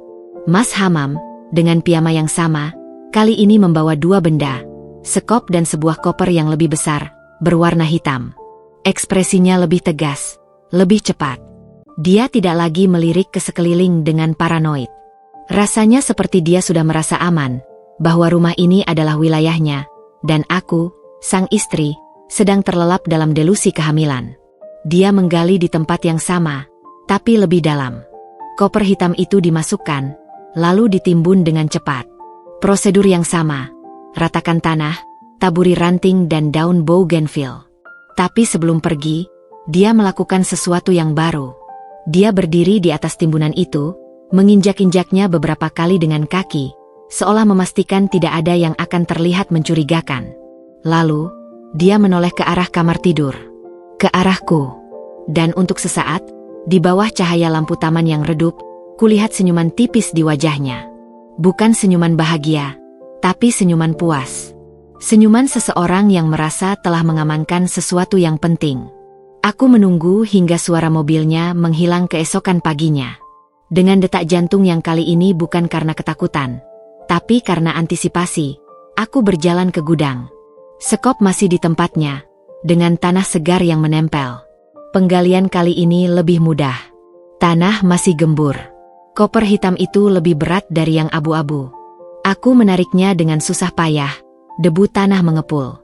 Aku membawanya ke ruang tamu, bukan kamar tidur. Ruang tamu terasa lebih netral, kurang intim. Koper ini memiliki gembok kecil, bukan kombinasi angka. Aku mengambil gunting besar dari dapur dan dengan sedikit tenaga, memotongnya. Krek. Lidahku terasa kering saat membuka tutupnya. Isinya bukan mainan. Di bagian atas, terdapat sebuah map plastik tebal berlabel, legal, wasiat aset.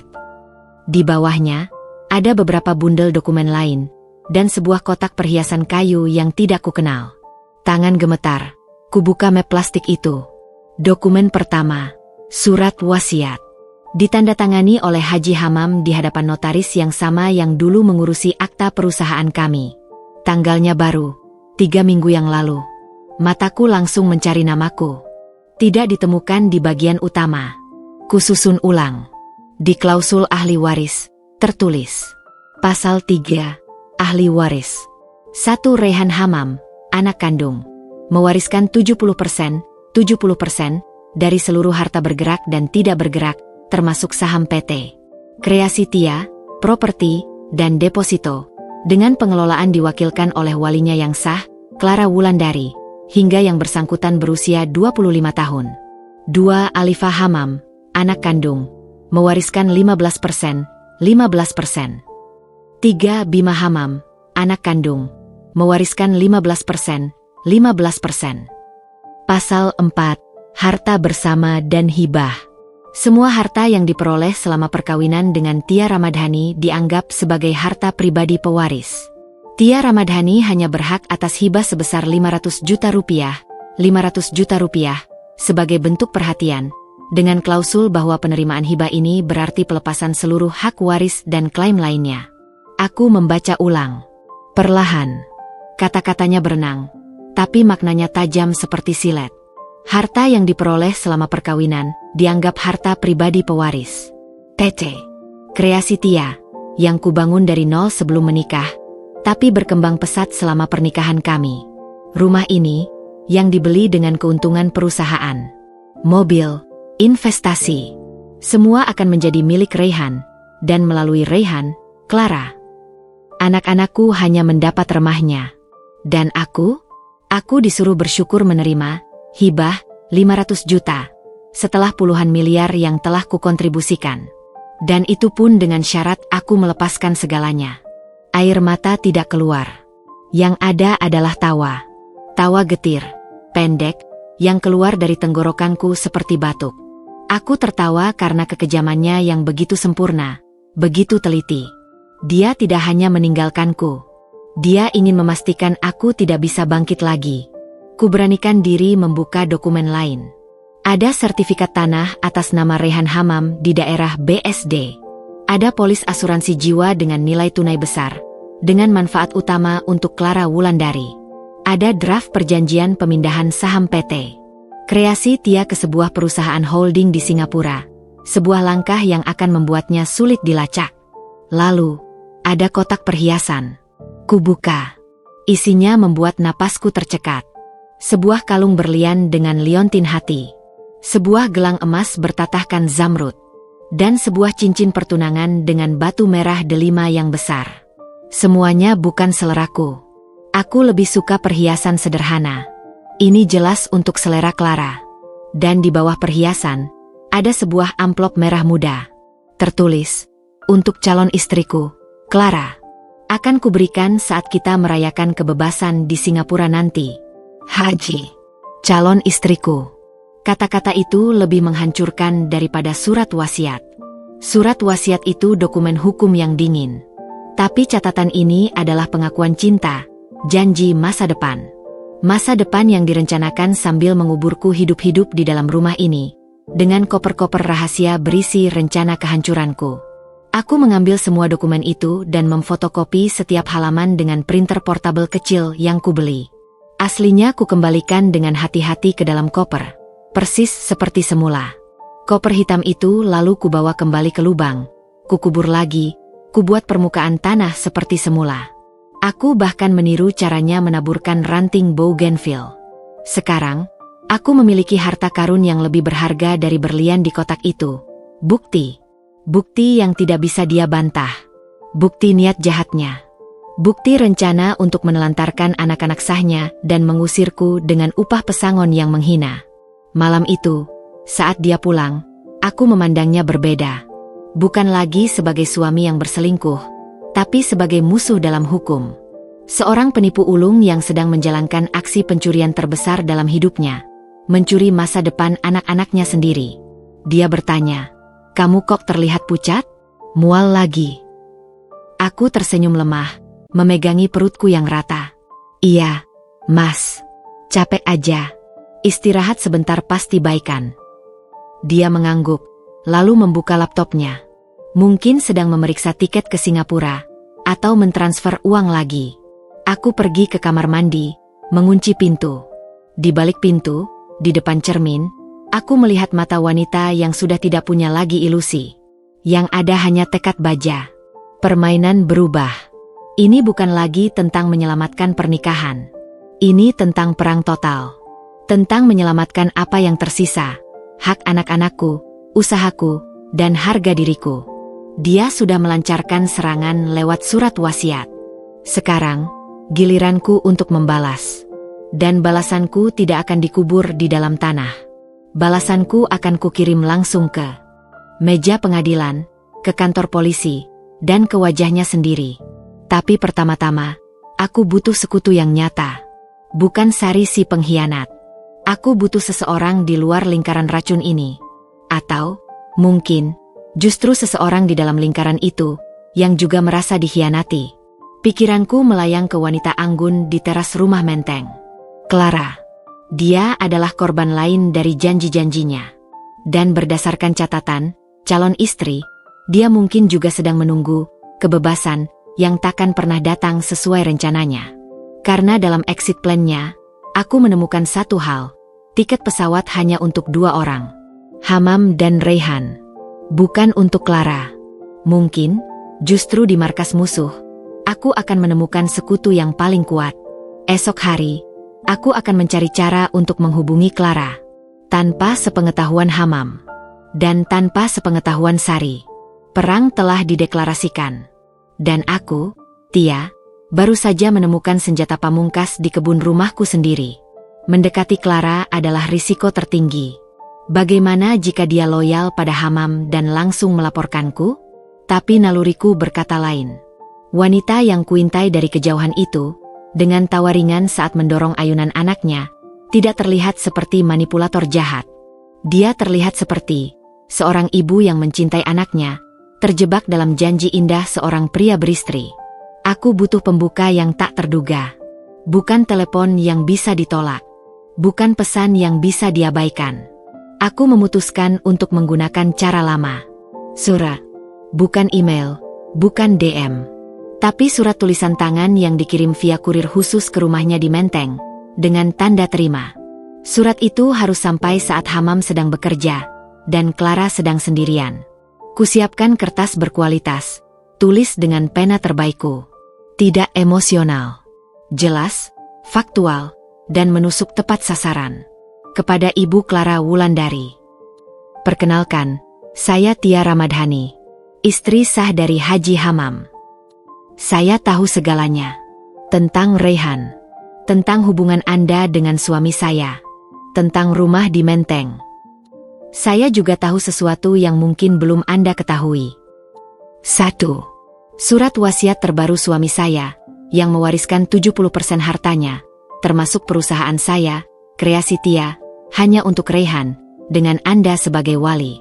2. Rencana keberangkatannya ke Singapura dalam 10 minggu mendatang, dengan tiket pesawat yang hanya untuk 2 orang, dirinya dan Raihan. 3. Sebuah kotak perhiasan berisi cincin pertunangan berlafalkan, untuk calon istriku, Clara, yang dikubur di halaman rumah kami, bersamaan dengan surat wasiat tersebut. Saya tidak menulis ini untuk mengancam atau menyakiti Anda. Saya percaya kita berdua adalah korban dari kebohongan pria yang sama. Jika Anda ingin mengetahui kebenaran sesungguhnya dari pria yang menjanjikan Anda masa depan, saya siap bertemu. Atas dasar kerahasiaan dan kepentingan kita, serta yang terpenting, kepentingan anak-anak kita. Saya akan menunggu di kafe bibliotek, Grand Indonesia, hari Jumat pukul 11 siang, di meja dekat rak buku sejarah. Saya akan datang sendiri. Pilihan ada di tangan Anda. Tia. Surat itu kukirim Rabu pagi. Jantungku berdebar setiap jam menantikan Jumat. Apa yang akan terjadi jika dia datang bersama Hamam? Atau polisi? Aku sudah siap dengan salinan semua bukti di tas. Siap diserahkan kepada pihak berwajib jika terjadi hal terburuk. Jumat pagi, aku berpakaian sederhana namun elegan, mencoba memancarkan ketenangan yang tidak kurasakan. Kafe bibliotek sepi di jam kerja. Aku duduk, memesan teh, mataku tak lepas dari pintu masuk. Pukul 11.05. Seorang wanita masuk. Dia memakai kacamata hitam besar. Syal menutupi sebagian rambutnya, tapi aku mengenalinya. Clara. Dia sendirian. Matanya menyapu ruangan, lalu tertuju padaku. Dia mengenaliku dari foto, mungkin dari hamam. Dia berjalan mendekat, langkahnya tegas tapi ragu. Dia duduk di depanku, tanpa melepas kacamata hitamnya. "Terima kasih sudah datang," ucapku, suaraku datar. Dia diam lama. Lalu, dengan perlahan, dia melepas kacamata hitamnya. Matanya bengkak, merah. Dia sudah menangis. "Surat wasiat, tiket untuk 2 orang. Itu benar," suaranya serak. Aku mengangguk, mengeluarkan salinan fotokopi surat wasiat dan bagian dari exit plan yang menunjukkannya. "Ini salinannya. Saya punya yang asli." Dia menguburnya di kebun. Tangannya gemetar saat mengambil kertas-kertas itu. Dia membacanya. Perlahan, air mata menetes lagi, membasahi kertas itu. Dia bilang setelah urusan perusahaannya beres, kami akan menikah. Aku dan Raihan akan dibawa ke Singapura, memulai hidup baru. Suaranya pecah. Ternyata, aku cuma wali, pengasuh untuk warisan Raihan. Dan dia akan membawa Raihan, tanpa aku. Rasa iba yang tulus menyergapku. Di depan mataku bukan lagi Gundik, tapi seorang wanita yang hancur oleh cinta dan pengkhianatan yang sama, hanya dengan bentuk yang berbeda. "Kenapa kamu percaya padanya?" tanyaku, bukan untuk menghakimi, tapi benar-benar ingin tahu. Clara tertawa getir. Karena dia sangat meyakinkan. Dia bilang pernikahannya denganmu sudah lama hancur, tinggal formalitas. Kamu fokus pada karir, dingin, tidak peduli padanya. Dia bilang kamu setuju untuk pisah, tapi menunda-nunda karena uang. Dia menatapku, matanya penuh penyesalan. "Aku melihat foto-foto keluargamu di media sosial. Kalian terlihat bahagia." Tapi dia bilang itu semua sandiwara. Untuk penampilan. Potongan teka-teki itu lengkap. Inilah narasi yang dia bangun. Aku si istri yang kejam dan materialistis, sehingga perselingkuhannya bisa dibenarkan. Kreasi Tia. Itu perusahaan saya. Saya yang membangunnya. Dia yang mengelolanya belakangan, kataku perlahan. Dan uang yang dia pakai untuk hidup Anda dan Raihan, serta untuk rencana kaburnya, itu uang perusahaan. Uang kami. Clara memejamkan mata, seperti menahan sakit. Aku bodoh. Aku jatuh cinta, dan untuk Raihan, aku ingin yang terbaik. Ayah yang lengkap. Raihan tidak bersalah, kataku, dan itu tulus. Saya punya 2 anak. Saya tahu rasanya. Mereka semua tidak pantas jadi korban permainan ayah mereka. Percakapan kami mengalir. Aku menceritakan semua yang ku ketahui. Rekaman penyadapan, dokumen penggelapan, rencana kebangkrutan palsu, bahkan peran Sari. Clara terkesiap saat mendengar nama Sari. Sari? Teman dekatmu itu. Bekas teman dekat. Dia mata-matainya hamam. Clara menggeleng, tercengang. Dunia ini benar-benar penuh dengan orang-orang jahat. Tidak semuanya, kataku. Tapi kita harus melindungi diri sendiri dan anak-anak kita. Bersama-sama. Dia menatapku lama. Apa yang kamu inginkan dariku? Aku butuh bukti dari dalam. Rekaman percakapan kalian, janji-janjinya, pengakuan bahwa dia tahu tentang kreasi Tia dan rencananya. Aku juga butuh akses ke rumah di Menteng untuk menempatkan alat perekam, jika memungkinkan. Aku berhenti. Sebagai gantinya, aku berjanji, dalam gugatan perceraian dan pidana nanti, aku akan memastikan posisi Anda sebagai ibu dari Raihan terlindungi. Saya tidak akan menuntut apapun dari Anda atau Raihan. Fokus saya adalah pada Hamam dan merebut kembali apa yang menjadi hak anak-anak saya. Clara menatap tangannya, lalu ke arah jendela. Dia akan menghancurkan kita semua jika tahu kita bekerja sama. Maka kita harus lebih dulu menghancurkan rencananya, jawabku, tegas. Sebelum dia punya kesempatan untuk menerbangkan Raihan ke luar negeri. Clara menarik napas panjang. Di matanya, perang batin terlihat jelas. Di satu sisi, cinta, atau sisa cinta pada Hammam. Di sisi lain, kenyataan pahit dan naluri keibuan untuk melindungi anaknya. Akhirnya, dia mengangguk. Pelan. Aku akan membantumu. Tapi ada syarat. Syarat apa? Raihan tidak boleh tahu detail keburukan ayahnya sampai dia cukup dewasa. Dan, jika memungkinkan, beri dia kesempatan untuk tetap punya hubungan dengan Alifa dan Bima. Mereka saudara seayah. Permintaan itu menyentuhku. Di tengah kehancuran, dia masih memikirkan kemanusiaan untuk anak-anak. Setuju, jawabku, mengulurkan tangan. Dia menggenggamnya. Genggamannya dingin, tapi kuat. Sebuah persekutuan yang aneh, tidak nyaman, namun perlu, terikat oleh benang merah pengkhianatan yang sama. Kami berpisah dengan rencana. Clara akan merekam percakapannya dengan Hammam, terutama soal rencana keuangan dan kepergiannya. Dia juga akan memberiku kunci cadangan rumah di Menteng untuk aku pasangi alat perekam. Meninggalkan kafe, perasaanku campur aduk. Ada kepuasan mendapat sekutu, tapi juga kesedihan mendalam. Dua wanita yang seharusnya bermusuhan, dipersatukan karena kekejaman satu pria. Ini adalah aliansi yang lahir dari puing-puing hati yang hancur. Esoknya, ponselku berbunyi. Sebuah pesan dari nomor tidak dikenal, milik Clara. Hanya satu kata. Dia konfirmasi tiket 2 orang. Aku mulai rekam. C. Perlawanan resmi dimulai. Sekarang, kami bukan lagi korban yang pasif. Kami adalah penyusun naskah baru. Dan naskah ini akan berakhir dengan kejatuhan sang sutradara utama, Haji Hammam. Pertemuan rahasia pertama dengan Clara berlangsung di sebuah coworking space yang sepi di kawasan Kuningan. Kami memilih bilik kecil yang bisa dipesan per jam, jauh dari mata-mata Sari atau kemungkinan Hammam yang sedang inspeksi mendadak. Clara datang dengan wajah tegang, memakai topi baseball dan kacamata. Di sini, bisiknya, menyerahkan sebuah flash disk kecil. Rekaman dari 3 hari terakhir. Aku pasang voice recorder di bawah meja ruang tamu. Dengan jantung berdebar, aku memutarnya di laptop portableku dengan earphone. Rekaman 1, suara Clara Hammam. Clara, Ham, aku lihat tiketnya sudah masuk email. Tapi, kok cuma 2? Aku dan Raihan. Hammam, iya, sayang. Kamu dan Raihan dulu. Aku menyusul 1 minggu setelahnya. Urusan perusahaan di sini butuh penutupan yang rapi. Kalau kita berangkat sekaligus, bisa mencurigakan. Clara, tapi, janjinya kita berangkat bersama. Suara mulai gemetar. Hammam, tenang. 1 minggu cuma sebentar.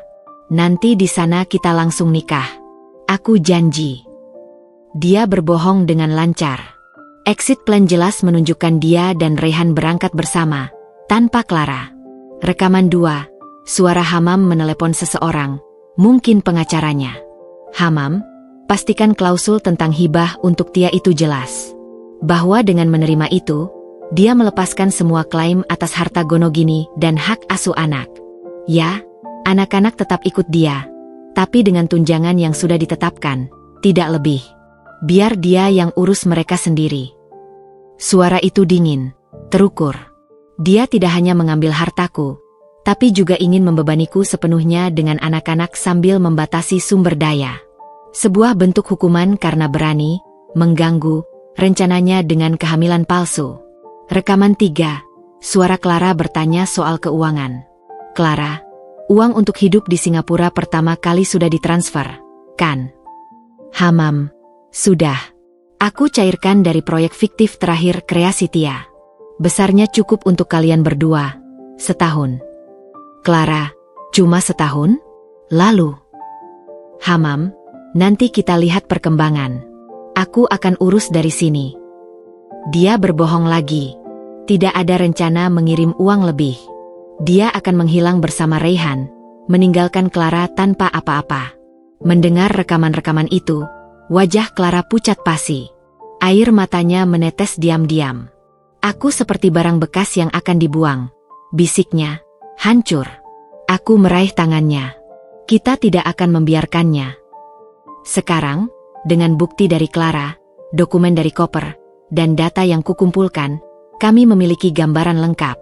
Sudah waktunya menyusun rencana balas dendam. Bukan sekadar konfrontasi emosional, tapi sebuah operasi hukum dan finansial yang akan menjebaknya di dalam lubang yang dia gali sendiri. Rencananya ada 4 tahap. Aku mulai menjelaskan, membuka dokumen presentasi sederhana di laptop. Clara mendekat, penuh perhatian. Tahap 1. Memancing mengamankan bukti final, 2 minggu. Aku akan berpura-pura keguguran karena stres menghadapi masalah keuangan perusahaan. Ini akan membuat Hamam lengah dan merasa rencananya kembali lancar.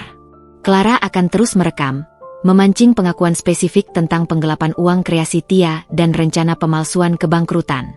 Aku akan mengajukan permohonan resmi ke bank untuk mendeteksi aliran dana mencurigakan dari rekening perusahaan, menggunakan data yang sudah kumpulkan sebagai dasar. Tahap 2. Mengamankan aset anak-anak, 1 minggu. Diam-diam, aku akan memindahkan desain-desain orisinal koleksi kreasi Tia, daftar klien utama, dan aset intelektual lainnya ke dalam kepemilikan perusahaan baru yang kudirikan diam-diam atas nama ibuku. Aku akan berkonsultasi dengan pengacara keluarga terpercaya, bukan yang dipakai Hamam, untuk menyiapkan gugatan perceraian dengan tuntutan. 1. Perceraian karena perselingkuhan dan pengkhianatan berat. 2. Hak asuh penuh untuk Alifa Obima. 3. Pembagian harta gonogini yang adil, dengan tuntutan pengembalian aset perusahaan yang digelapkan. 4. Permohonan restraining order dan pelarangan membawa anak, termasuk Raihan, ke luar negeri.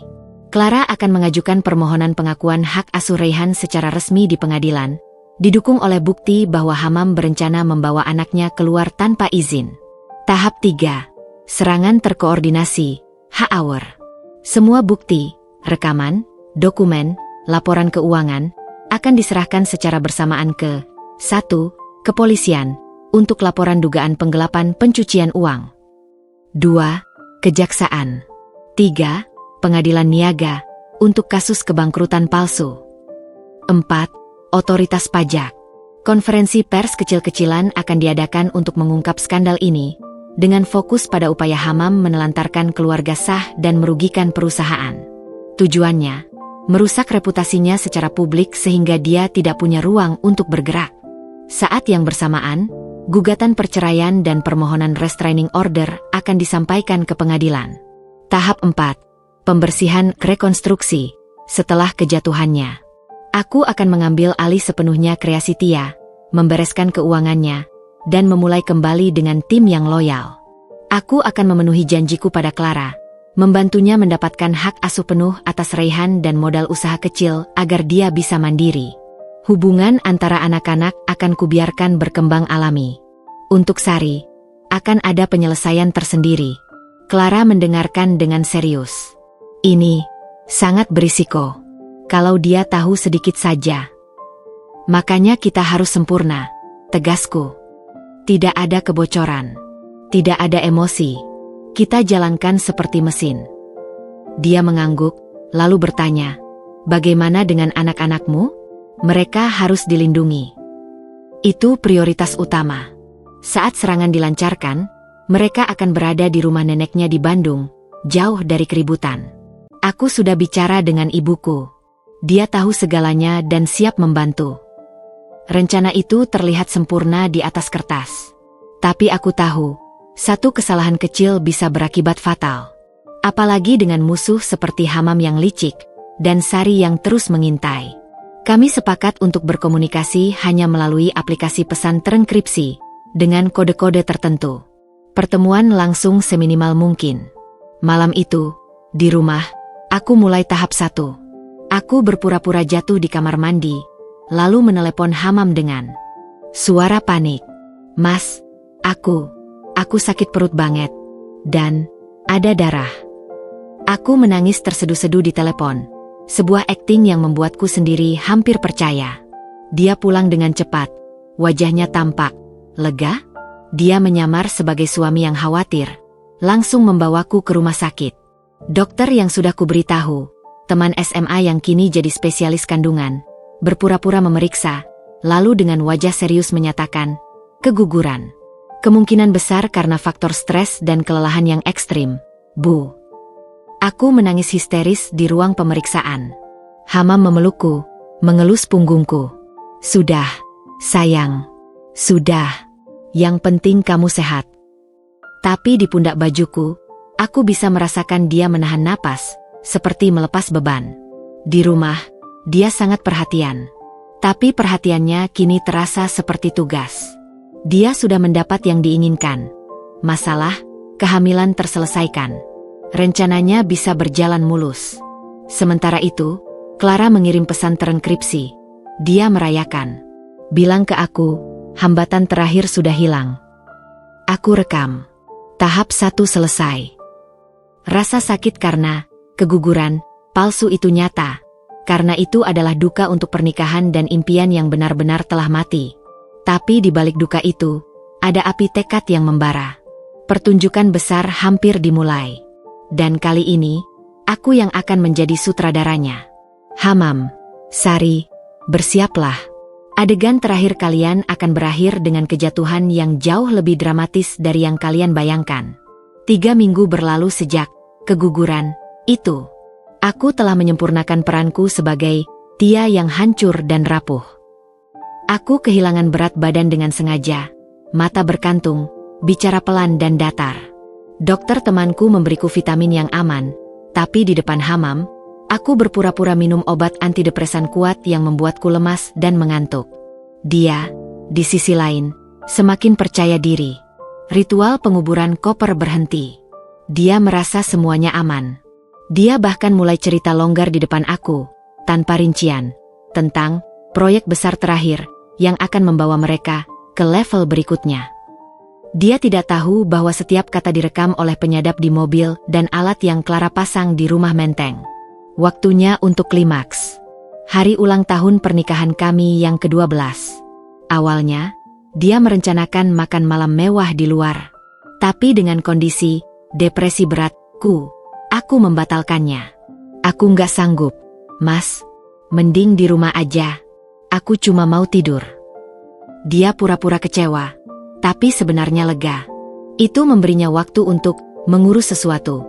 Yang ku ketahui dari rekaman adalah meeting terakhir dengan penipu proyek fiktifnya untuk menandatangani dokumen akhir sebelum pengajuan pilot. Aku punya rencana sendiri untuk hari spesial ini. Pukul 15, saat dia masih di kantor, aku mulai aksiku. Aku memanggil Ijah, si asisten rumah tangga yang setia. Bu Ijah, aku mau minta tolong sesuatu yang sangat penting. Aku memberitahunya sebagian kebenaran, bahwa Mas Hamam akan menghancurkan perusahaan dan keluarga, dan memohon bantuannya. Mata Ijah yang bijak penuh kesedihan. Sudah lama Ibu Ijah merasa ada yang tidak beres. Bu Tia, saya bantu. Dia setuju untuk membawa anak-anak, Alifa dan Bima, libur mendadak, ke rumah saudaranya di puncak besok pagi, dengan alasan ada acara keluarga. Aku sudah menyiapkan tas mereka. Pukul 18, Hamam pulang. Dia membawa kue ulang tahun kecil dan bunga. Sedikit penghibur. Sayang, ujarnya. Aku tersenyum tipis dan pucat. Terima kasih, Mas. Kami makan malam seadanya. Udara penuh dengan kesunyian yang tidak nyaman. Aku menunggu. Pukul 20.30, saat dia sedang mandi, aku mengambil pil khusus dari dokter temanku. Pil itu aman, tapi akan membuat detak jantungku melambat drastis dan tubuhku lemas tak berdaya dalam 30 menit, mirip gejala serangan jantung atau syok berat. Efeknya akan hilang dalam beberapa jam. Aku menelannya dengan sedikit air. Pukul 21, aku mulai merasakannya. Pusing. Sesak napas. Aku berjalan goyah ke ruang keluarga tempat Hamam sedang menonton berita. Mas. Suaraku terengah. Aku nggak enak. Aku terjatuh di depan matanya, tangan menekan dada. Tia, teriaknya, berlutut di sampingku. Wajahku pucat, keringat dingin membasahi pelipis. Aku menarik napas pendek-pendek, berpura-pura kesakitan. Dia panik, tetapi bukan panik orang yang mencintai. Ini adalah panik karena rencananya bisa kacau. Dia mengangkat tubuhku, membopongku ke mobil, menerobos lampu merah ke rumah sakit terdekat. Di IGD, aku pura-pura setengah sadar. Dokter jaga yang sudah dihubungi sebelumnya oleh dokter temanku langsung bertindak. Kondisi kritis. Stres ekstrim, kemungkinan ada komplikasi pasca keguguran dan gangguan jantung. Masuk ICU observasi. Aku digendong ke kursi roda, selang oksigen dipasang. Melalui celah mata yang hampir tertutup, kulihat ekspresi Hamam. Dia putih. Tapi di balik kekhawatiran itu, pikirannya bekerja cepat. Aku bisa melihatnya. Dia menelepon seseorang. Clara, ada keadaan darurat. Tia di ICU. Aku akan di sini semalaman. Jaga Rehan. Lalu dia menelepon Sari. Sari, Tia kritis. Aku butuh kamu jaga dia. Aku ada urusan penting yang gak bisa ditunda. Urusan penting, itulah yang kutunggu. Dari balik tirai ICU, yang sebenarnya hanya ruang observasi biasa, aku menyaksikan lewat celah kecil. Hamam duduk sebentar, lalu melihat jam. Dia gelisah. Setelah Sari datang, dengan wajah palsu penuh kepedulian, dia berbisik padanya. Aku harus ke kantor, urus dokumen penting sebelum besok. Kamu temani dia ya. Aku balik cepat.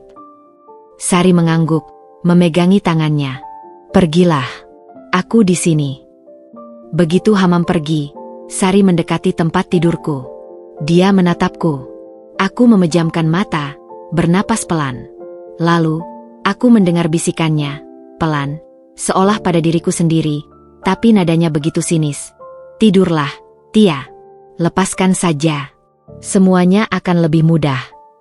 Kutahan diri untuk tidak bergerak. Amarah mendidih di dalam dada yang terikat monitor. Sementara itu, tim kecil yang kubentuk, dibantu saudara laki-lakiku yang seorang IT dan pengacaranya, melancarkan aksi. Mereka telah memantau pergerakan Hamam. Dari rekaman penyadap mobil, mereka tahu dia menuju kantor. Saat Hamam masuk ke kantor dan mulai mengakses server untuk transfer dana terakhir dan menghapus file-file penting, tim saudaraku secara remote mengunci semua aksesnya dan mengunduh seluruh log aktivitas serta bukti transfer ke cloud aman. Mereka juga mengirimkan semua data bukti ke pihak kepolisian dan kejaksaan yang sudah dihubungi sebelumnya oleh pengacaraku. Clara, di rumah Menteng, menjalankan perannya. Dia menelepon Hamam, berpura-pura panik. Rehan demam tinggi. Aku harus bawa ke UGD. Itu membuat Hamam semakin kalut, terpecah antara dua krisis. Aku, di ICU, perlahan-lahan mulai sadar. Aku mendesah pelan. Sari yang sedang sibuk berkirim pesan, mungkin pada Hamam, terkejut. Tia, kamu sadar? Aku membuka mata, memandangnya kosong. Lalu, dengan suara parau, aku berkata, Sar, aku mau bicara sama Hamam. Dia di mana? Dia ke kantor urus sesuatu. Nanti balik. Aku mengangguk lemas, lalu menutup mata lagi, berpura-pura tertidur. Tapi rekaman suara di ponselku yang tersembunyi di bawah bantal sudah menangkap segalanya. Pukul 1 dini hari, saat rumah sakit sepi, aku membaik dengan drastis. Dokter jaga memeriksa, lalu menyatakan aku bisa dipindah ke ruang biasa untuk observasi lanjut. Keajaiban, kata dokter itu, dengan sedikit senyum yang hanya kami berdua yang paham. Hamam muncul lagi di rumah sakit. Wajahnya lelah tapi matanya berbinar aneh. Dia memegang tanganku. Syukurlah kamu baikan. Aku tersenyum lemah padanya. Maaf bikin repot, Mas. Kamu harusnya istirahat. Iya, nanti. Besok. Besok ada meeting sangat penting. Tapi sekarang aku di sini. Besok. Itulah hari hanya. Hari dia akan mengajukan pilot dan mentransfer dana terakhir ke rekening luar negeri. Tapi besok juga adalah hari di mana semua perangkap yang kusiapkan akan menguncinya. Sandiwara puncak hampir usai. Aku telah memainkan peran istri sekarat dengan sempurna. Dia telah memainkan peran suami peduli dengan cukup baik. Dan Sari telah memainkan peran sahabat pengkhianat dengan mudah terbaca. Keesokan paginya, setelah berpamitan padaku yang masih lemah di rumah sakit, Hamam pergi dengan langkah mantap. Dia mengira hari ini adalah hari kemenangannya. Dia tidak tahu, hari ini justru adalah hari di mana panggung yang dia bangun akan runtuh menimpanya. dan semua lampu sorot akan berpaling padanya, mengekspos setiap keburukan dan pengkhianatannya di depan dunia. Aku tersenyum, mengambil ponselku dari bawah bantal. Aku mengetik pesan pada grup rahasia berisi pengacaraku, saudaraku, dan Clara. Target sedang menuju lokasi. Semua pihak siap. Saatnya menggulingkan raja. Hari itu, langit Jakarta kelabu. Seolah alam tahu sebuah badai akan meledak. Aku dipulangkan dari rumah sakit pagi-pagi dengan surat keterangan, istirahat total. Ijah, yang sudah kembali dari puncak setelah menitipkan anak-anak pada saudaranya, menjemputku. Anak-anak aman, Bu. Alifa dan Bima senang liburan. Terima kasih, Bu Ijah. Kembali ke rumah. Tapi kita tidak akan lama. Wajah Ijah penuh tanda tanya, tapi dia mengangguk setia. Sesampai di rumah, aroma kesepian langsung menyergap. Tapi aku tidak punya waktu untuk terpuruk. Aku langsung berganti pakaian. Setelan blazer hitam yang kupakai saat presentasi ke klien besar. Rambut diikat rapi. Aku bukan lagi istri yang sakit. Aku adalah pemilik perusahaan yang akan merebut kembali tahtanya. Pukul 10, aku tiba di kantor polisi yang sudah ditentukan.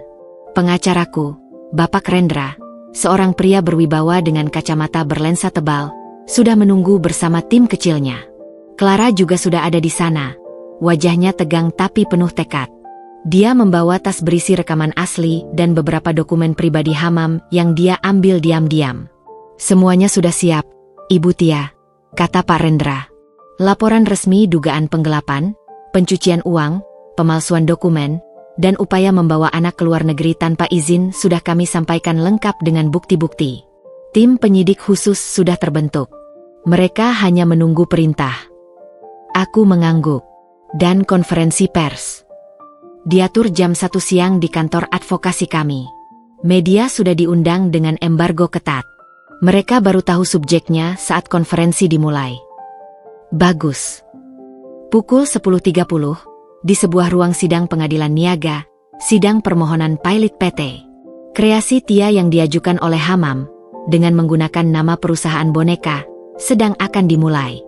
Pengacara kami yang lain sudah berada di sana dengan dokumen pembuktian bahwa permohonan pilot itu adalah fiktif, disertai bukti transfer dana perusahaan ke rekening pribadi Hamam.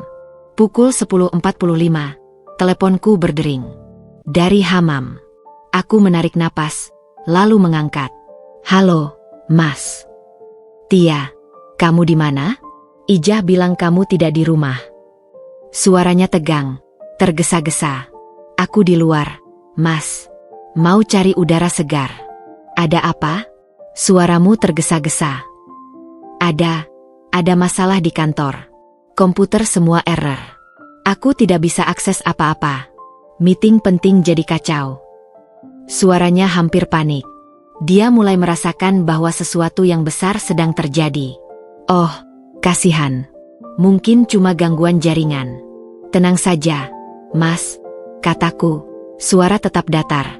Tia, kamu baik-baik saja? Kamu tidak terlihat baik tadi pagi.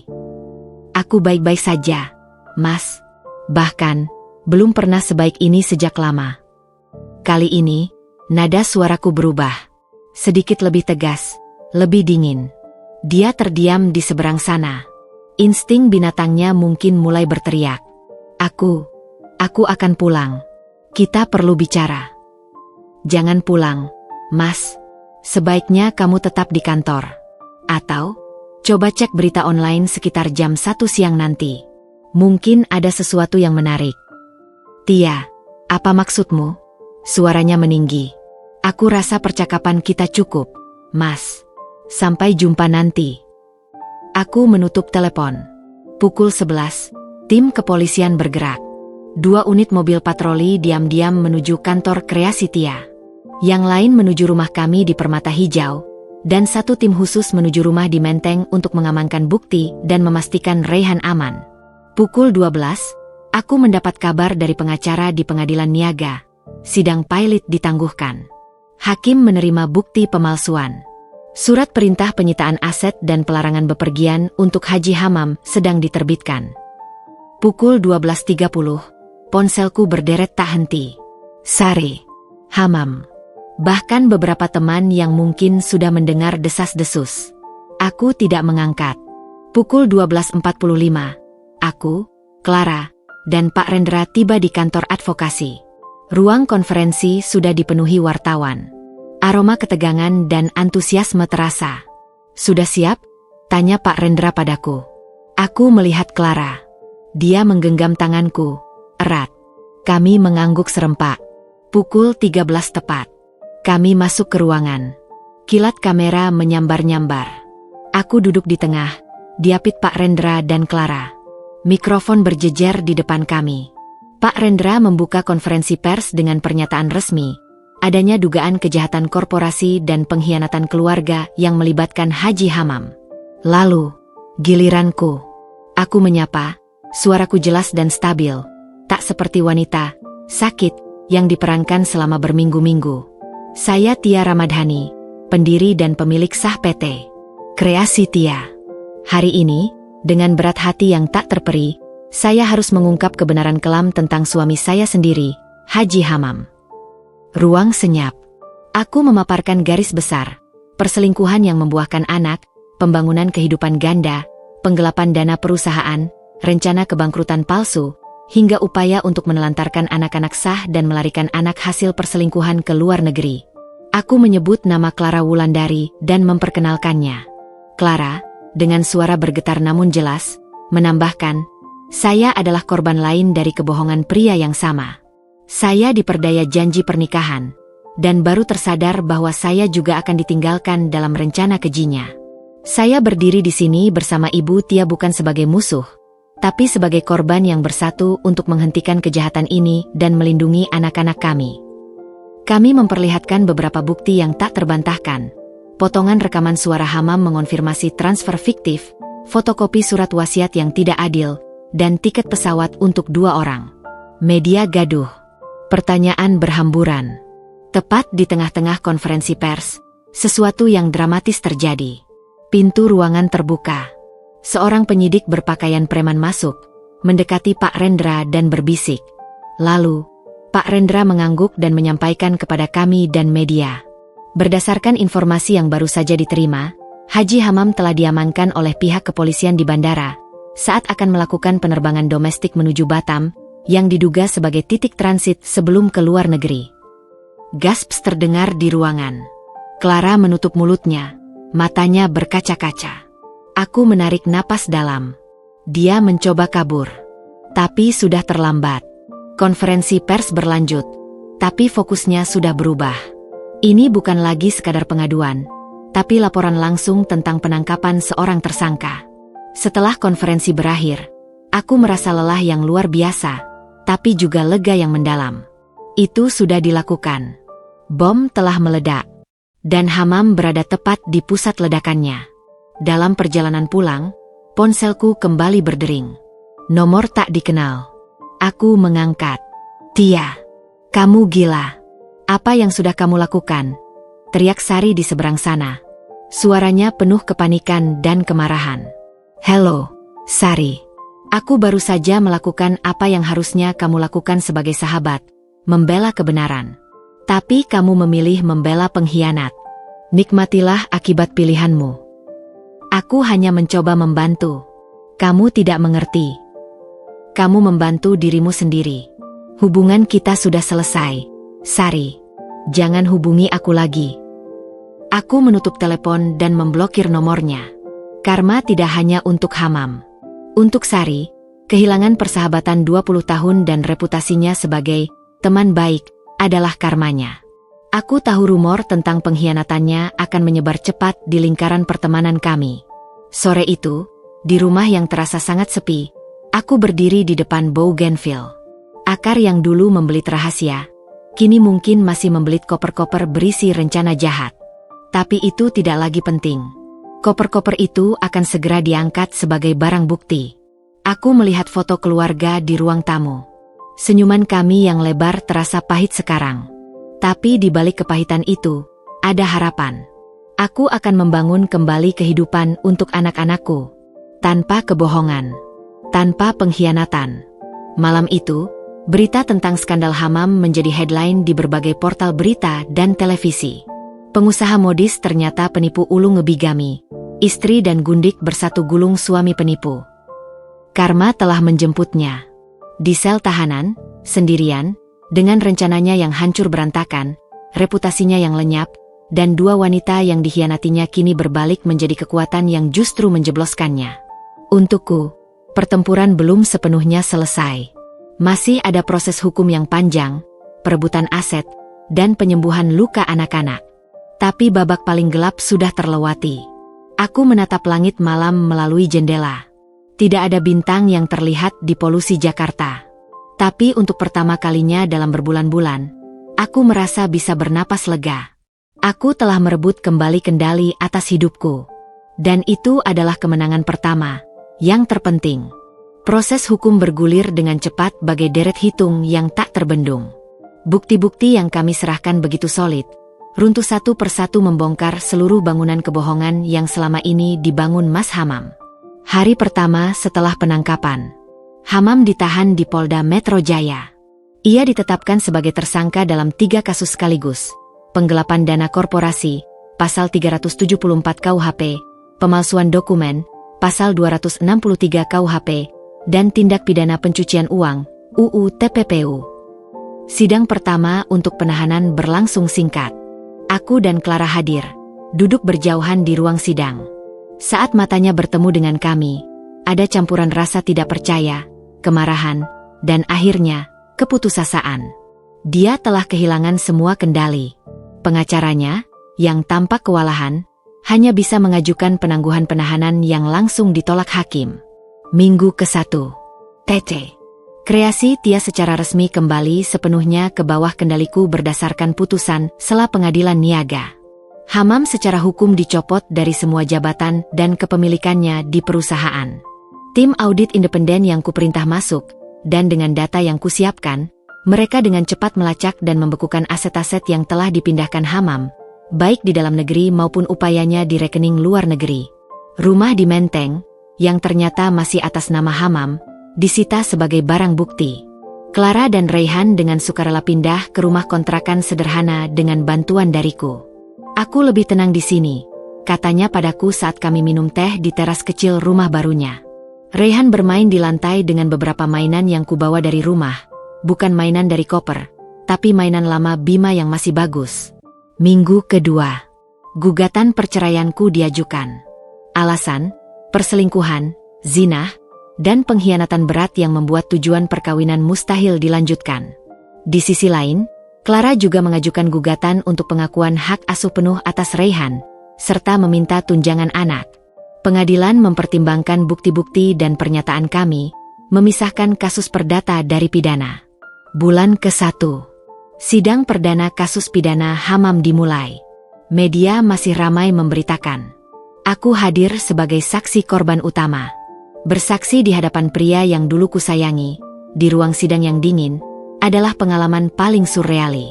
Suaraku tidak bergetar saat aku memaparkan kronologi penemuan koper, rekaman, dan dokumen.